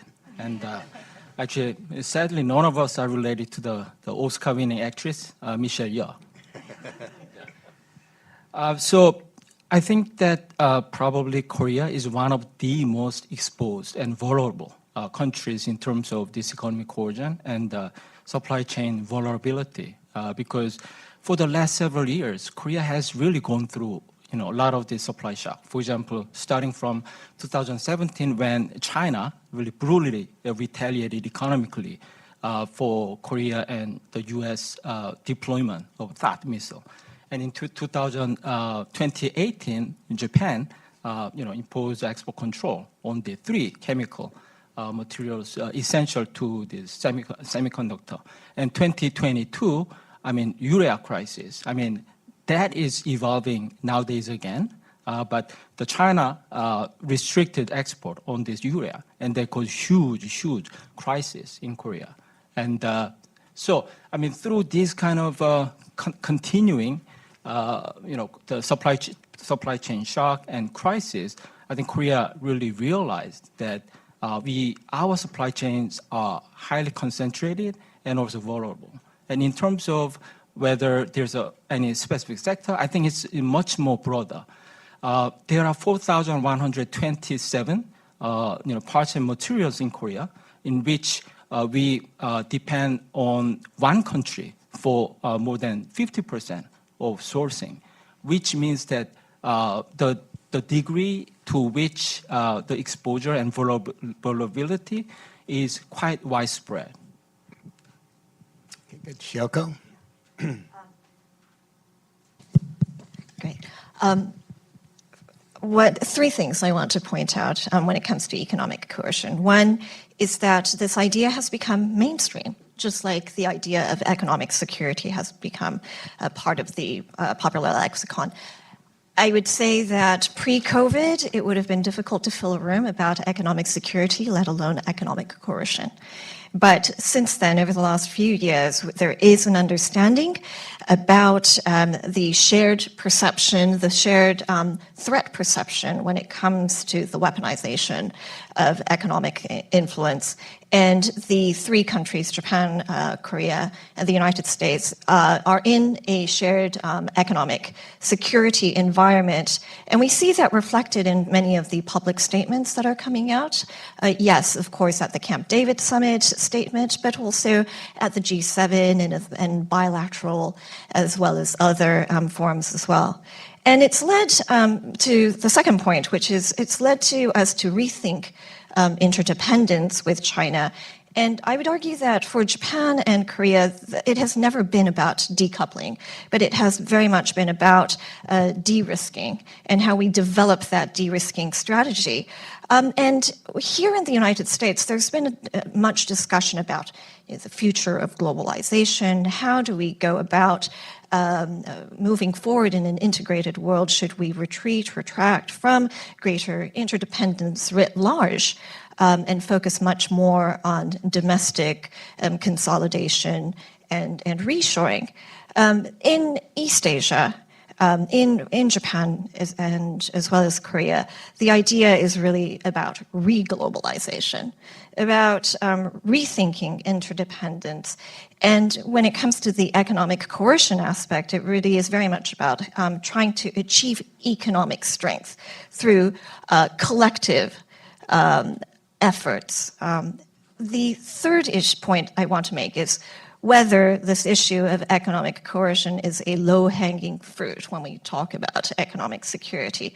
So we've spent this morning panel, Maria has also talked a great deal about the need for greater cooperation, but at the same time, we know that when it comes to export control and seeing the idea of technology cooperation, although the three countries may be in alignment about the actual security threat, there are challenges ahead about actually executing and how to move forward when it comes to delivering on greater technology cooperation and protection. So if we are able to focus on economic coercion, and I would say the success of economic coercion would be to act as a deterrent to prevent authoritarian regimes to leverage their economic might from taking action in the first place. That would be seen as a success, and that should be the starting point for when we discuss coercion issues. Thanks. Excellent set of remarks. Victor? Thanks, Andrew and Maria. First, I want to say you run a really efficient conference. We haven't taken a break yet. If we were doing this at CSIS, this would take the whole day, because we would have had breaks and coffee and food. Secondly, I just obligated to say that what I'm saying now represent my views, and no one else is, not Georgetown, CSIS, or the U.S. government. So let me make 4 points about economic coercion. The first is the irony of this, as Shoko said, the weaponization of interdependence, is that this literature originally was about the United States, right? When it first came out, my colleague Abe Newman at Georgetown was about sort of the use of globalization, access to the SWIFT system, financial hubs, and how the United States was weaponizing interdependence. It's kind of ironic because I think what we're talking about in China's case is similar but quite different from the way U.S. actions were characterized in some of that early literature in a couple of senses. The first is that in the United States case, when it leverages interdependence, it's usually formal and declared. It's based in some sort of law, whether it's U.S. law or it's UN Security Council resolutions. And it's about a specific type of behavior that's deviant in the international system that is affecting either a norm or a territory or another country. Carrying out financial sanctions against North Korea for proliferation behavior that's in violation of a UN Security Council resolution is a type of economic coercion, but those are its characteristics. When we talk about Chinese economic coercion, it usually is not based in any law. It's often unspoken. And it is not with regard to some global norm that's being violated, like human rights or nonproliferation or invading another country, as Russia has done to Ukraine. But it usually has to do with Taiwan, Tibet, Hong Kong, Xinjiang, territorial disputes, or insulting Xi Jinping. Right? Those are sort of the categories. That's the first point. The second is that economic coercion is a problem in and of itself, but it's also a problem because it is an element in the building of an illiberal international order, right? In the sense that there's some who've said, well, this economic coercion, it really doesn't matter because, like, in the end, Japan was able to recover from the rare earths, and Korea has somewhat recovered from that, and countries recover. But that's not really the right answer. I mean, because the one thing that it does create, as was stated in the first panel and in this one, is it creates self-censorship among countries and companies, right? And that is core to the building of that, and including that in addition to Chinese disinformation. These are two elements of the building of an illiberal international order. So it is important. Third, the scope of this is very wide. Again, our research on this, since 2008, 18 countries and over 260 private companies have felt China's economic coercion. We're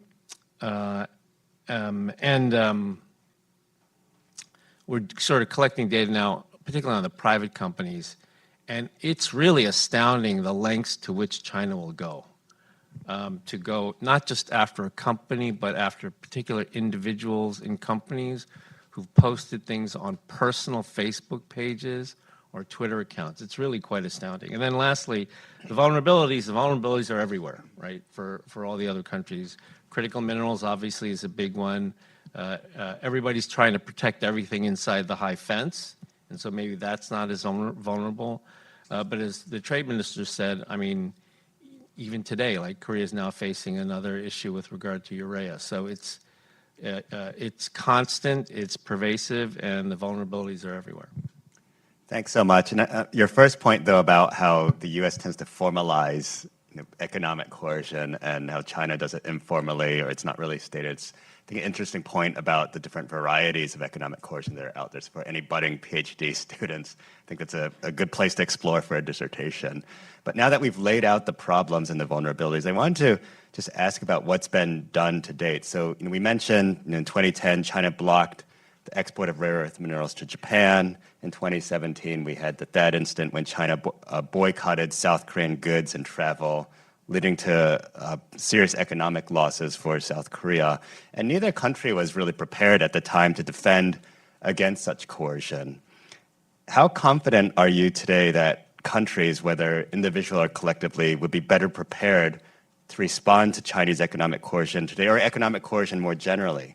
And do you have any examples or anecdotes that you can offer, either from the vantage point of the United States, South Korea, or Japan, in terms of successes in defending against or countering economic coercion? So I know we're just getting started in trying to build resilience, but have there been any successes to date, or are countries much better prepared right now than they were, say, a decade ago?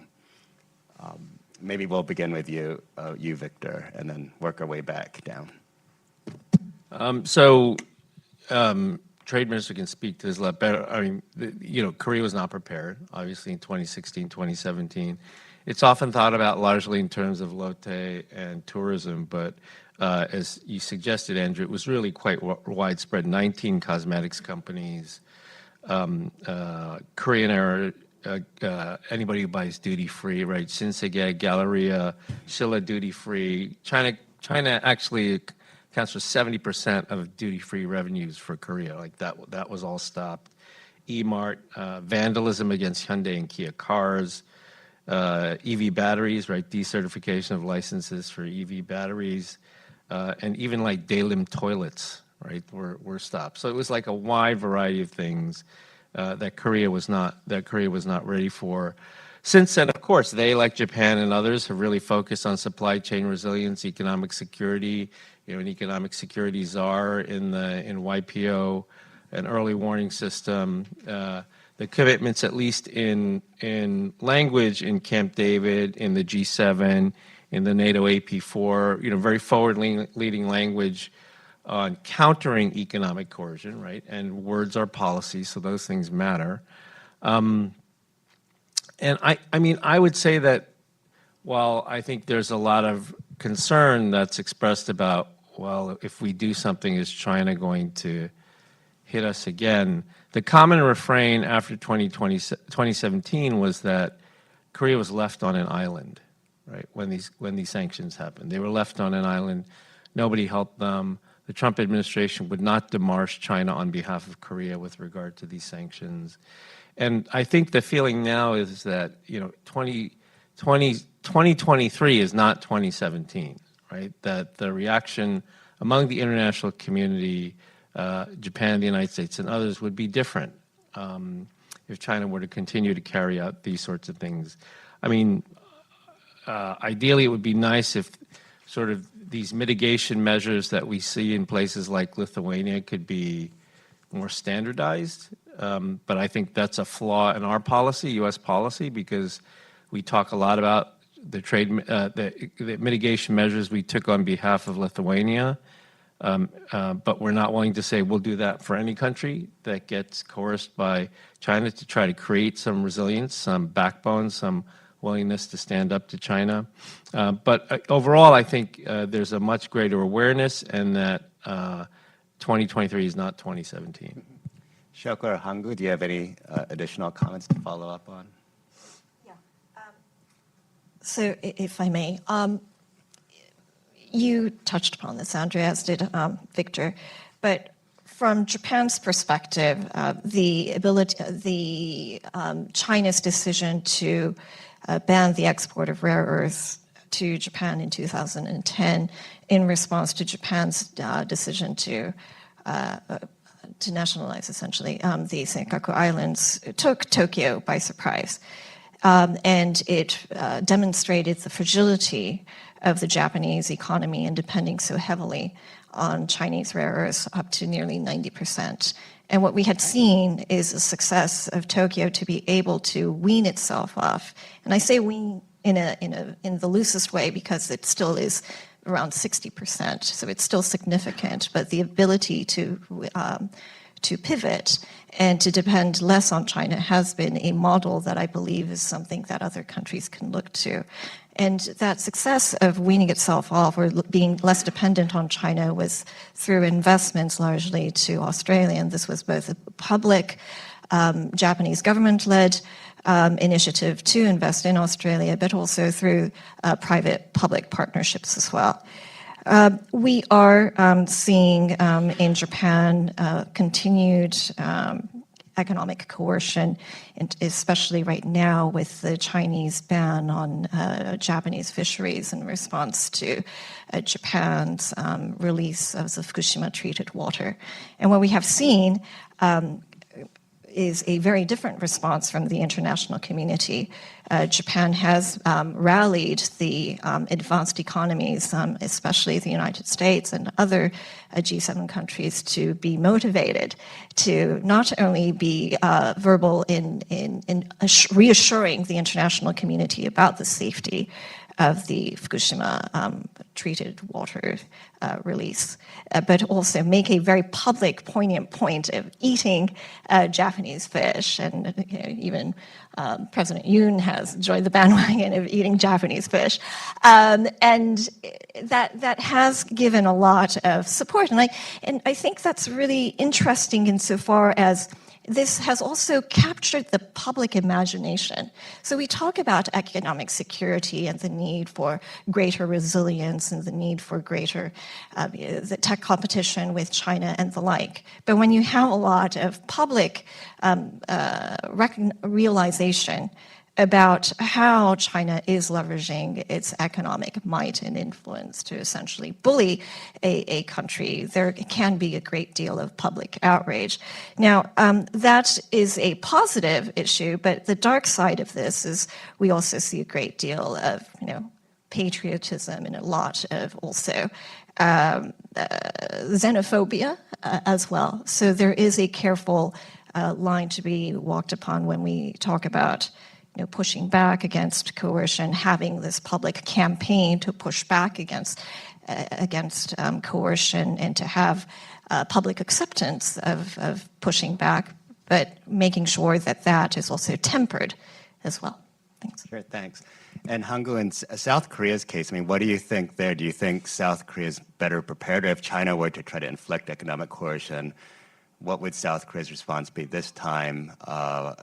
Have there been any successes to date? I actually have one thought, but I'll let you go first and respond. My answer to your question is yes and no. Yes, because as the Victor mentioned, I think after all these supply shock that we have experienced. I think we put a lot of domestic policy measures in place. Since then, Korea passed 3 supply chain related acts, and then we introduced the early warning system and crisis management mechanism, etc. And also internationally, in the meantime, there has been a lot of efforts to put forward some sort of international framework to tackle this. For example, in the Trilateral, they agreed to develop the supply chain early warning system among 3 countries. And also recently in the IPEF summit, they agreed to create this critical mineral club, among these 14 countries. So yeah, we have all this framework, but in reality, what is happening these days is that this urea crisis that I mentioned, exactly 2 years ago around this time when I was in office,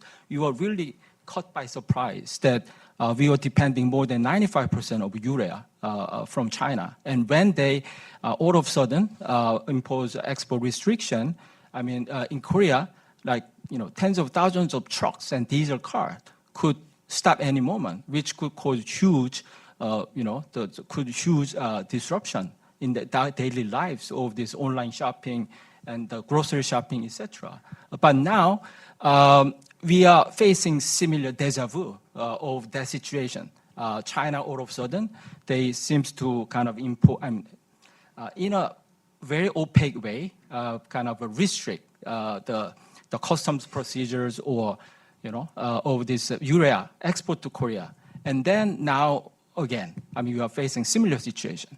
So right after this urea crisis, that dependency kind of slide down to like 60 or 70%. But now we find again that it kind of crawl back more than 90%. So it shows that how difficult it is to really implement all these supply chain measures to diversify. And then, so my point is that I think really it's time for action. I mean, making all these, beautiful institution and then framework is one thing, but really diversifying implementation. And, there is a time for the 3 countries or IPEF countries to really develop some sort of a concrete and, tangible mechanism to how to respond in this kind of crisis moment. Yeah, I think you really showed, Hanggu, how you can make all these measures or frameworks, but you can't completely make it safe or completely proof economic coercion for other allies. There's always going to be some other area or a choke point that China could take advantage of. But at the same time, I also think that part of it is signaling, though. My own sense is that China has been fairly restrained or cautious, seeing the U.S. and its allies building these different coalitions or frameworks. I mean, yes, they've still tried to stop exports of certain rare earth minerals, but and done things here and there to target different states with using economic coercion. But I still think they've been restrained to date, and I wonder if it's because of the movement they see among allies. And so that gets to my next question about building a coalition of countries to defend against economic coercion. That's something the Biden administration has been very keen in doing, and that includes using the U.S. Japan-Korea trilateral cooperation, that framework to also enhance resilience against economic coercion. But at the same time, there's challenges as well, too. As we heard in the first panel, different countries have different ideas about, and especially when you bring on board industries, there's competition among different countries. But there are these differences that I think do exist among the 3 countries that make it a little bit complicated to coordinate on building economic resilience. So I wanted to turn the question maybe to Shioko and Hanggu about what are some of the opportunities and challenges the 2 countries face in forging collective responses to economic coercion, and what might be the differences in particular between Korea and Japan and how they think about building resilience or joining forces with the United States and other allies to prevent economic coercion from happening. So there has been discussion about developing an economic security collective economic security defense framework, not unlike the NATO model, Article 9. An attack on one is an attack on all, so there would be some kind of collective intervention to push back against coercion. The problem, though, with that is that it's defining what that coercive action is. So if we take, for instance, the issue of the Chinese ban of Japanese fisheries, is that really in alignment with the broader international economic security landscape? Does it fit within the scope of technology protection, promotion, or military security? And the argument would be no. But from Japan's perspective, it would be critical to have international support to ensure that Japanese fisheries were given, had free and fair market access to China. So we come to this discussion about the possibility of doing economic security cooperation in the NATO format. And there are going to be considerable limitations as to when the aggressions are actually caused, unlike a military invasion where the black and white is very clear. You invade space, you invade cross borders, and that's seen as an act of aggression. Another problem, of course, and Victor's written extensively on this, is about there's a lot of self-editing and there's a lot of reluctance on the part of the victims of coercion to actually come forward.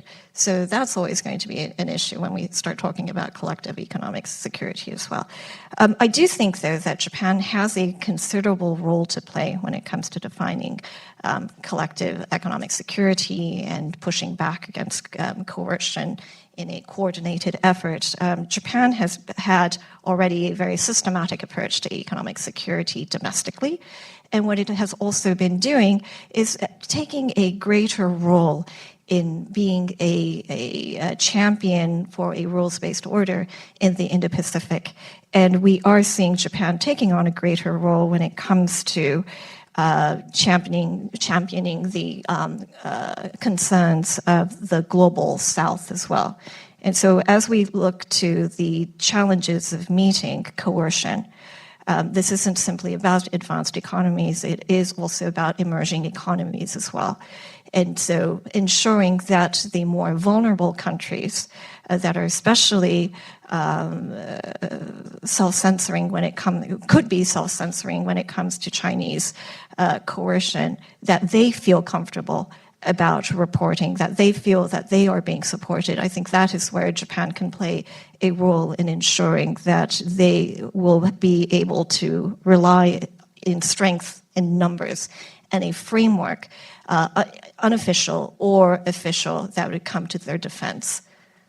Great, thanks. And Hangu, so again, what are some of the ways what are some of the challenges, but also the opportunities that are there to build a coalition against economic coercion?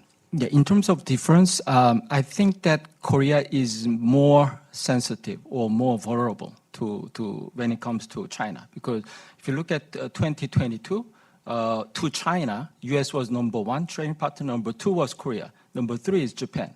But Japanese economy is 2.5 times bigger than that of Korea. So you can see that, I mean, in terms of this Chinese economy's impact on the Korean economy, I mean, Korea is, kind of bigger in that sense.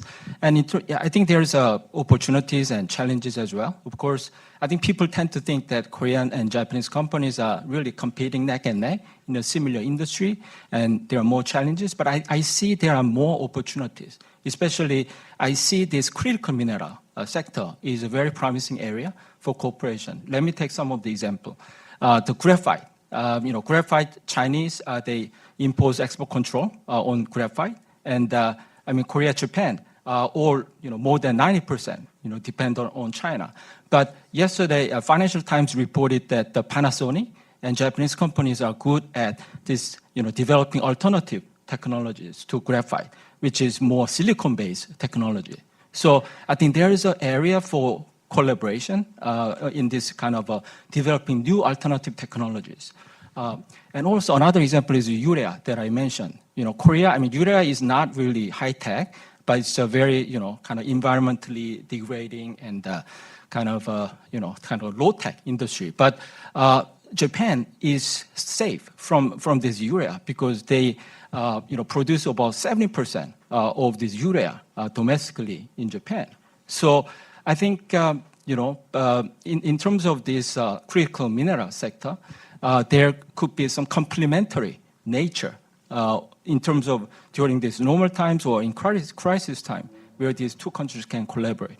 And also we need to, two countries feel really this urgency to diversify this highly concentrated supply chain. And then also there's a good area for cooperation. I met some of the financial firms recently and about this, they discuss about this. And they say that, you have to, invest in the developing countries to develop new mining and then extract mining, but it is very risky for one country or one company to do this. So if Korean companies and Japanese companies form consortium with some of the state agencies, this Exim Bank or the credit agencies from both countries, that could hugely accelerate this kind of a risky project and then scale up. So these are some of the examples that I think we can really explore through this trilateral, but also between Korea and Japan. Great, thanks. And Victor, I know that you've written this great piece in Foreign Affairs, and you're one of the strongest advocates of building collective resilience, of building a coalition. I know earlier we talked about where Taiwan is in the picture. You mentioned Australia as also being an important player. In this sort of coalition, it's in there in the piece, but what are some of the challenges that are there to building this type of resilience to economic coalition? And also, what are some of the unintended consequences that we might have to that we should be considering as we try to build a coalition to clap back at China? And just one thought, and this is maybe a hard ball at you, that because I didn't pose this earlier, but you mentioned how economic coercion is a problem because it may be seen as establishing or promoting an authoritarian or an illiberal order. But I wonder if China can somehow come back and say, well, let's say in an alternative university, in another panel in China, they might be having this panel saying, well, it's the United States that's using economic coercion and undermining a rules-based trade order. So, I mean, how would you respond to that sort of criticism? So again, what are the challenges to building a coalition to strengthen resilience to economic coercion, and what are some of the unintended consequences that we have to be mindful of? So on the last point, sorry, I keep sniffling. There's something on the stage that I'm allergic to. I don't know what it is. So it's not you. It's not Brookings. It's not like I'm just allergic to Brookings, right? So on the last point, I would say that sort of economic competition is one thing, right? So within this high fence, like we are competing with China, right? And as Biden said to Xi in San Francisco, you're not going to get our chips, right? I mean, we're competing with them in that regard.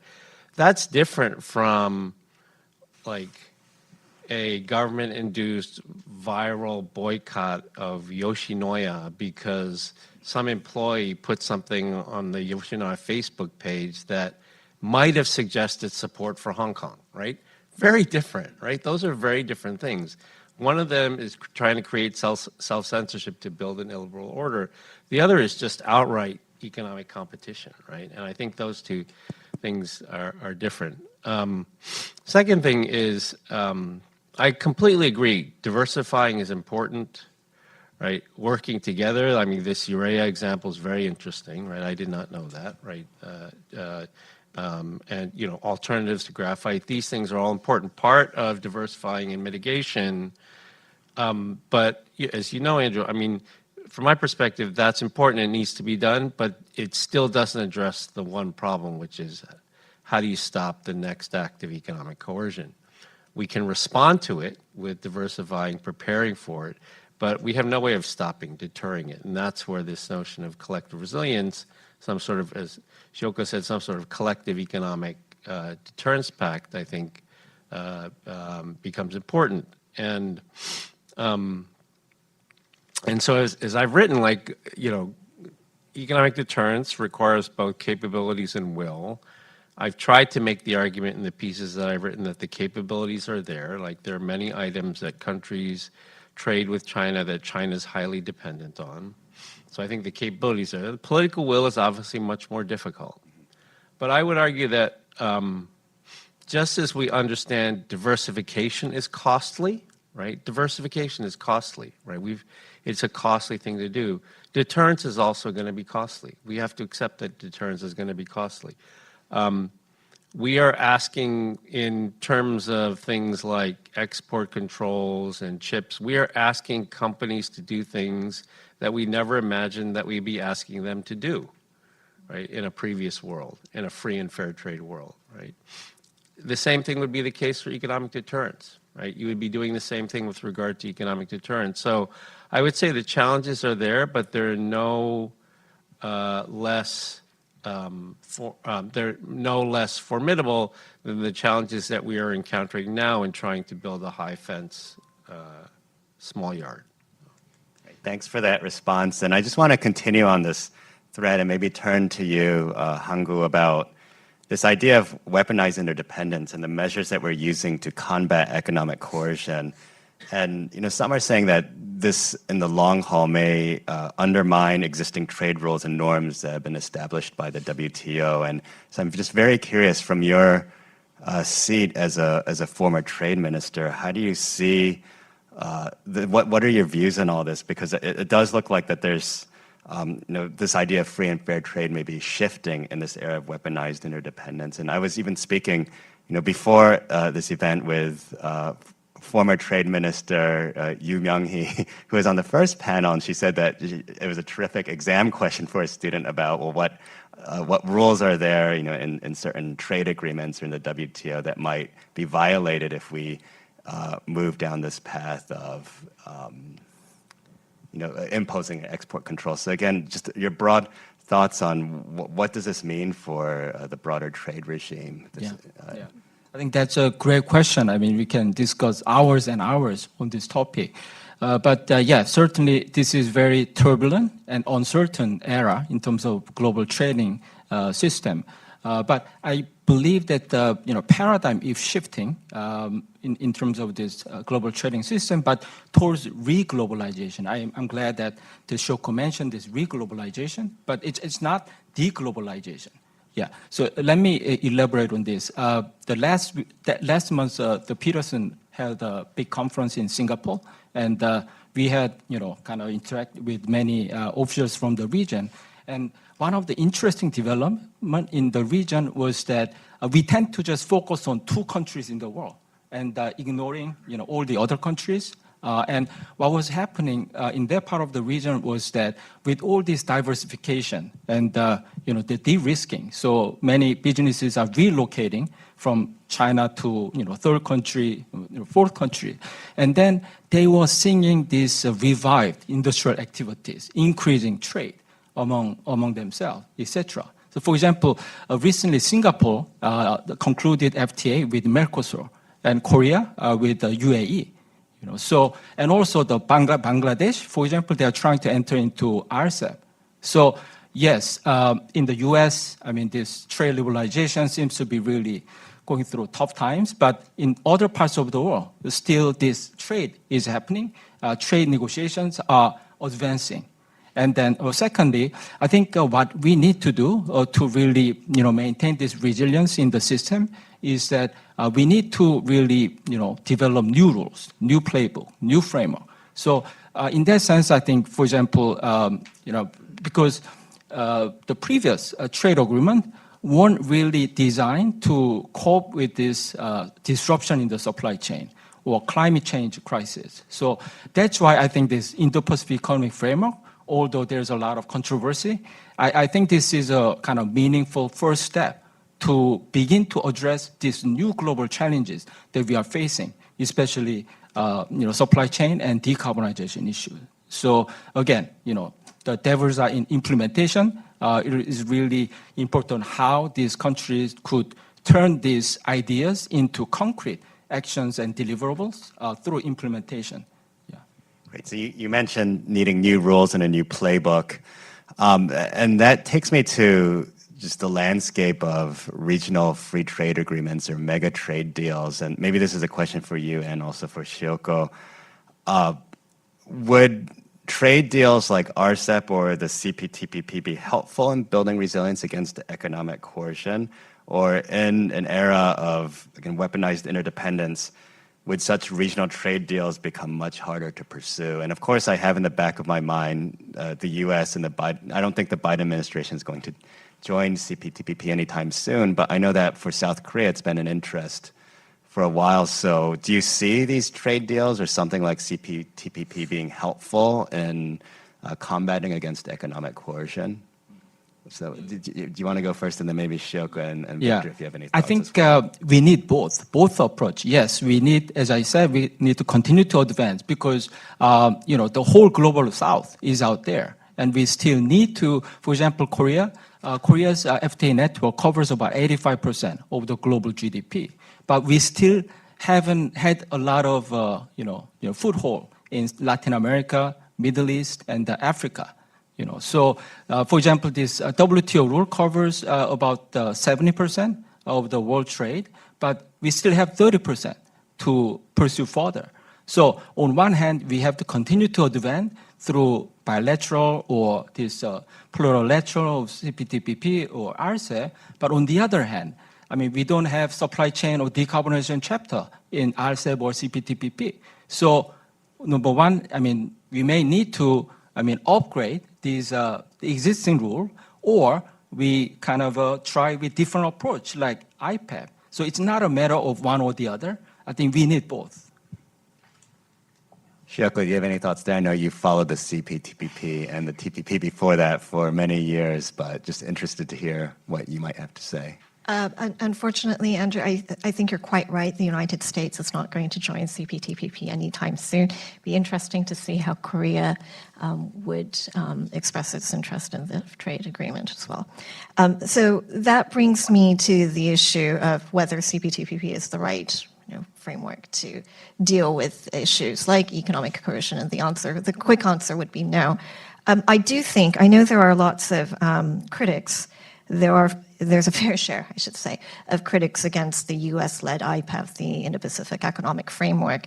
But I believe that one of the strengths of IPEF was that it identified some of the key economic issues, not just for the United States, but for many countries in the Indo-Pacific at large.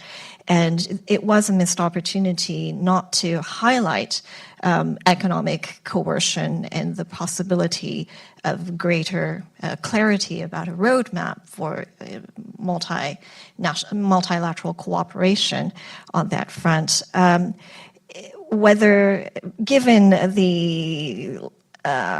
of the disappointments from San Francisco regarding IPEF, especially on the trade front, perhaps IPEF is not the ideal forum either.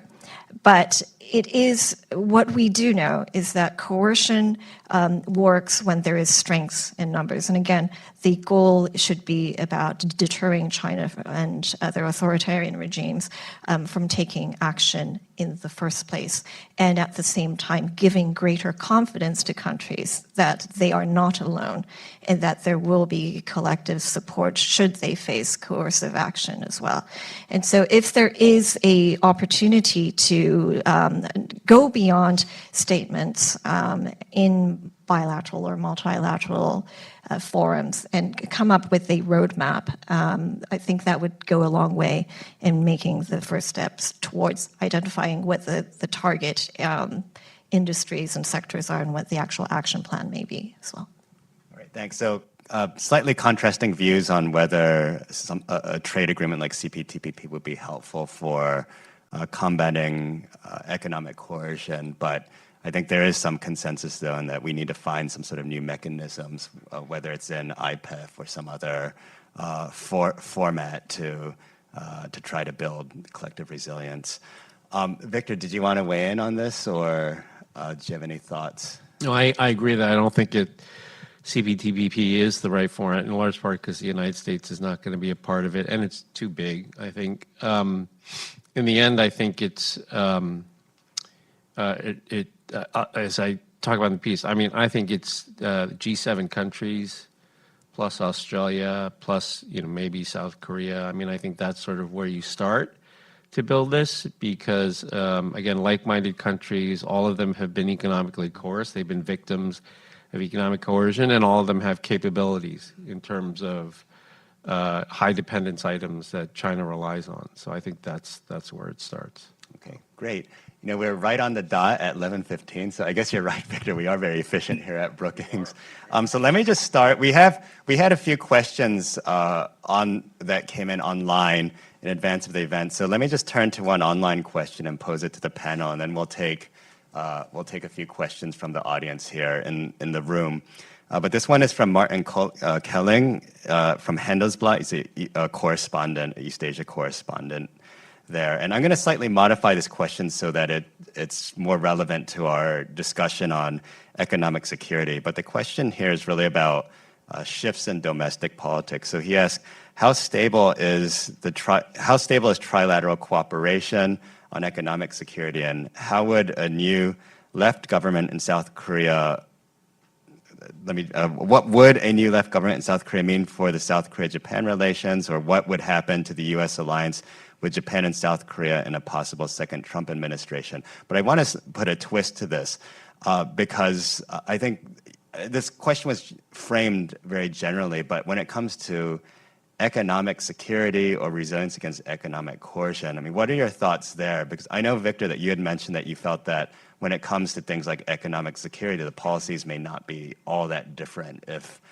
we have a Trump administration in 2024. I don't know if that's the case for South Korea or Japan, but on the specific issue of economic security, how would things be different, or would they change? Would we have to walk things back if we had a different government? On economic security, I mean, people can disagree. I actually don't think it'll change very much. I mean, I think the environment has changed a great deal now, and that, economic coercion is a reality. Economic security is a reality now, and whether it's progressive or conservative government, there may be differences at the margins, but I don't think it will change that much. I think, Mira's points are very important in the sense that, if you think about prior to Camp David, every trilateral meeting that would be organized between the United States, Japan, and Korea was ad hoc. It was ad hoc. The only exception was during the Clinton administration, something called TCOG, Trilateral Cooperation and Oversight Group, that Secretary Bill Perry ran, and that was largely to deal with a North Korean collapse contingency. That's what it was there for. But aside from that, every other grouping was ad hoc. And, as Mira said, the administration has now rolled out, 30? She said 30 meetings or something, trilateral meetings in all these different areas. That's really creating a structure that I think it would be hard for future governments to walk away from, or it would be a big deal, I think, if future governments walked away from.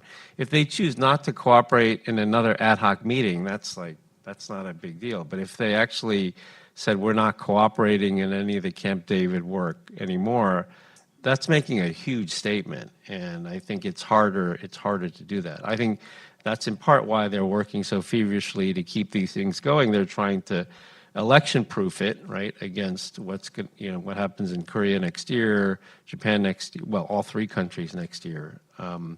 My personal view on Korea is that I don't think the elections, I'm more worried about elections in Japan than I am in Korea, right? I'm more worried about Kishida and his future than I am about Yoon, because, again, I think if President Yoon, if he loses the National Assembly election in April, he's going to do the same thing anyway. I mean, he's been in the opposition. His party has been in the opposition up until now, and they've done all of this, including Camp David.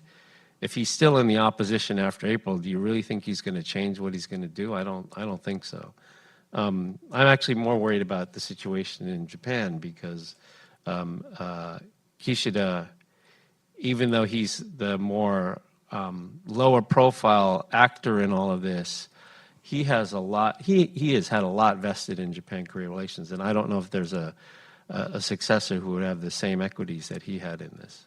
Well, it just reminds me of Mira's message, and one of the key messages was that they want to set up an incentive structure so that you would continue to cooperate, especially at the level of bureaucracy. She mentioned 6 or 7 agencies now that are having these regular trilateral meetings. So, in theory, whoever's in government, you know, these mechanisms should be routine so that they would continue regardless of who's in office. But Shioko, because Japan was evoked here, I don't know if you had a thought, and then because this question was really directed about, one of the questions was specifically about South Korean politics. Hangu, if you had any thoughts as well. So it's interesting, Victor, about your concerns about the Kishida government or its successor. Yes, Prime Minister Kishida's popularity is plummeting.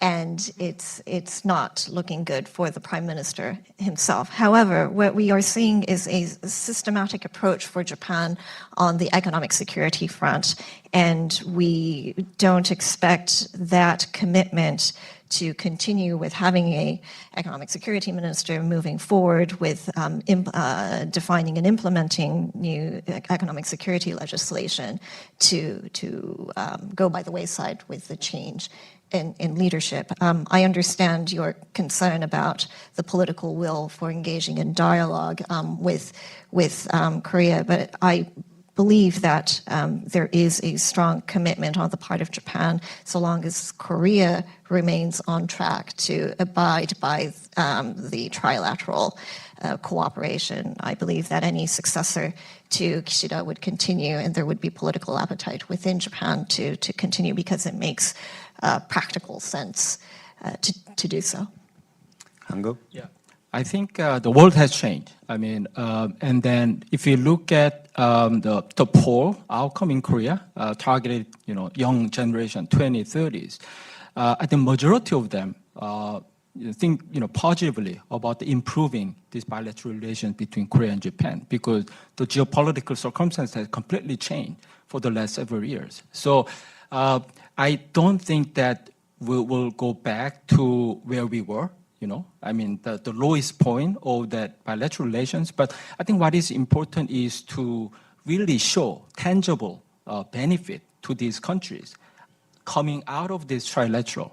So I think in that sense, economic coercion, I think it's a very good area to really focus on because in 2010, Japan hit with this rare earth. 2017, Korea hit with all these massive retaliation, but each country, stood on its own. It was very, very lonely.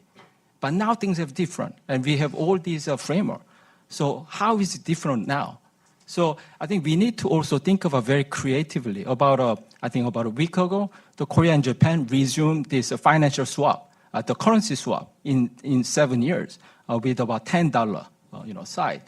Is there any way that we can apply this concept to this critical mineral so that because all these countries have this stockpile of this, critical raw material. And if the crisis hit 2 countries at the same time, yes, I mean, we cannot do much. But like, urea, Korea was hit, but Japan is safe. Then isn't there any way that we could apply this currency swap to this, critical mineral sector so that Korea could borrow or get help from Japan and then we pay back later? So I think we need to be creative in exploring what kind of a quick win that we could, really, come up with for the next year and, in the 2 or 3 years down the road because all these elections. So collectively, it seems like we should be less concerned, or it's at least hopefully there's some reassurance here that despite whatever happens in domestic politics, that trilateral cooperation on economic security can continue. It might require finding some new or exploring some new creative outlet to address these concerns, but it seems like it's less of a concern that we might initially assume. Let me now open the floor up to questions. If we'll maybe group them in three.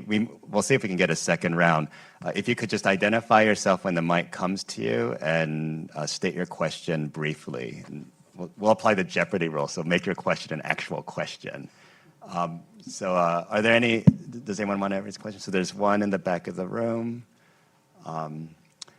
Mireya, and then we'll go back to the room over there, and then we'll try in a second round. So there's a gentleman at the back. Okay. Stanley Cobra, we've been spending a lot of time on what we're going to do toward China. Presumably they will react. What do you expect the reaction to be? Okay, then, and Mireya? Thank you, and sorry for abusing the prerogative to speak again.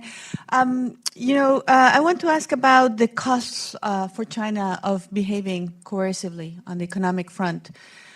Because, we talk a lot about the recipients, self-censoring, but there might be costs that China is also paying. And I think one of the insights I got from the panel is that there are no free lunches, that every policy choice has a cost. So diversification has a cost, deterrence has a cost. But I imagine also using leverage coercively has a cost for China.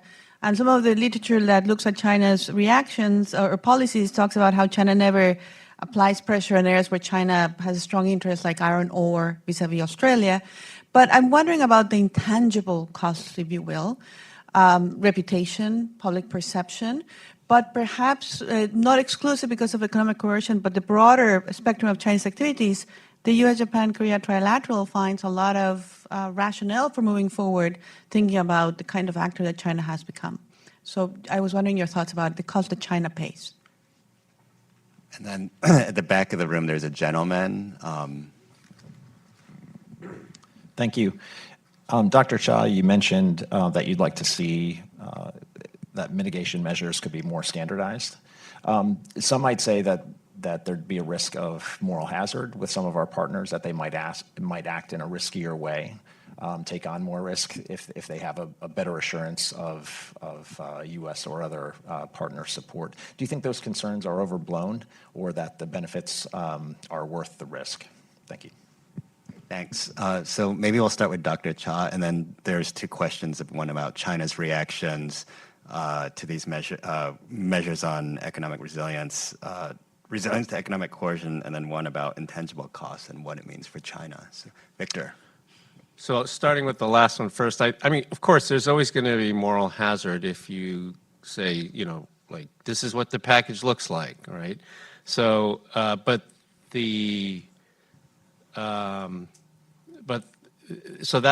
at one. But the other end of the spectrum is to say we don't commit to anything. It's all case by case, right? Because that creates very little sense of assurance from these countries who we are asking to stand up against China, right? We are asking them to stand up against China, and yet we're saying, how will help mitigate for you? Well, it'll be case by case. So just come to us after it happens, right? That's not a good strategy either. So I think it's, maybe it's somewhere in between there.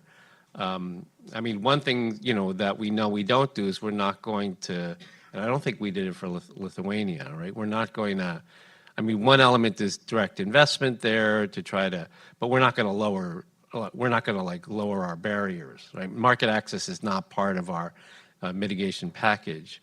So short of that, right, if there are other things that we can say, well, you can look at what we did for Lithuania, we'd be inclined to do something similar. Something that is more than just, it's all case by case, come to us after it happens. That creates no assurance. Countries still feel like they're on an island when we want them to stand up against China. So that would be the response there. On cost, yes, I think there's certainly reputational cost to China. Whether they value that reputational cost is a question. There isn't a cost there is, relatively speaking, in this sort of economic coercion game, if you will, there's a lower domestic political cost to China in the sense that, they don't have a problem telling their public, you can't eat Norwegian salmon for 2 years, right? They don't have a problem doing that, whereas that might be harder for Western countries to do things like that. And then in terms of Chinese reactions, you know, the idea behind economic deterrence is that it's the same it is with regard to security deterrence. I mean, you're trying to elicit a non-action. You're not trying to elicit a reaction. You're trying to elicit a non-action. So there are risks with an economic deterrence strategy, just like there are risks with a security deterrence strategy. Security deterrence is not meant to create a war, it's to stop one, right? Economic deterrence is not meant to create a trade war, it's to try to stop one and to try to stop economic coercion. If the Chinese react and they do something, then deterrence has failed, and then you have to go to defense, however that's defined. Diversification, mitigation, however it's defined. Right. I got lax in my moderating at the end, so we're actually out of time. But I want to still give Shioko and Hangu a brief chance to respond. Shioko? I know. What are we going to do, right? So China, when it decided to ban rare earth exports to Japan, it was in 2010, and it was the year where China overtook Japan as the world's second largest economy, and it really hasn't looked back since. But it's interesting to bear in mind that the narrative within China hasn't changed all that much, that there is a strain saying that it is still a developing economy and that it needs to protect itself from external forces. That is also in conjunction with great national pride and identity and confidence that is reflected when it exerts its economic pressures in the international community. When China takes action against countries to leverage its economic might, there is a cost. But the cost, I believe, actually resonates a great deal within the Chinese, within China about the need for China to protect itself, that it actually also acts as a force unifier within China, within this narrative to say that although China remains the second largest economy in the world, it is still a developing country. It needs to protect itself. Therefore, it does need to take these coercive actions. It does need to go on the offense to ensure that its stake in the global economy and the respect that it is due should be given through these actions. So it works. It still works for within China. Right. Hangu? Yeah, you're getting nervous because of time. Yeah, just to be very, very briefly, I think, you know, as Victor mentioned, 2023 is not 2010 or 2017. And I think China realized that their cost became higher, you know, when they tried to act, you know, with this economic coercion. So, yeah, I think, you know, now we have this, you know, this more collaborative, the framework to cope with this economic coercion. And I mean, also the tit-for-tat strategy is caused really political friction inside each country. So it's very, you know, sensitive, and we have to be careful about it. Yeah, I hope that, you know, now these allies and partners could really take things into action. Right. Well, I want to thank the panelists for sharing their insights with us. I also want to thank the audience for spending your morning at Brookings, or in the evening if you're somewhere else online. I think these conversations are going to continue as the policies unfold. But thank you again. Have a good morning, good afternoon.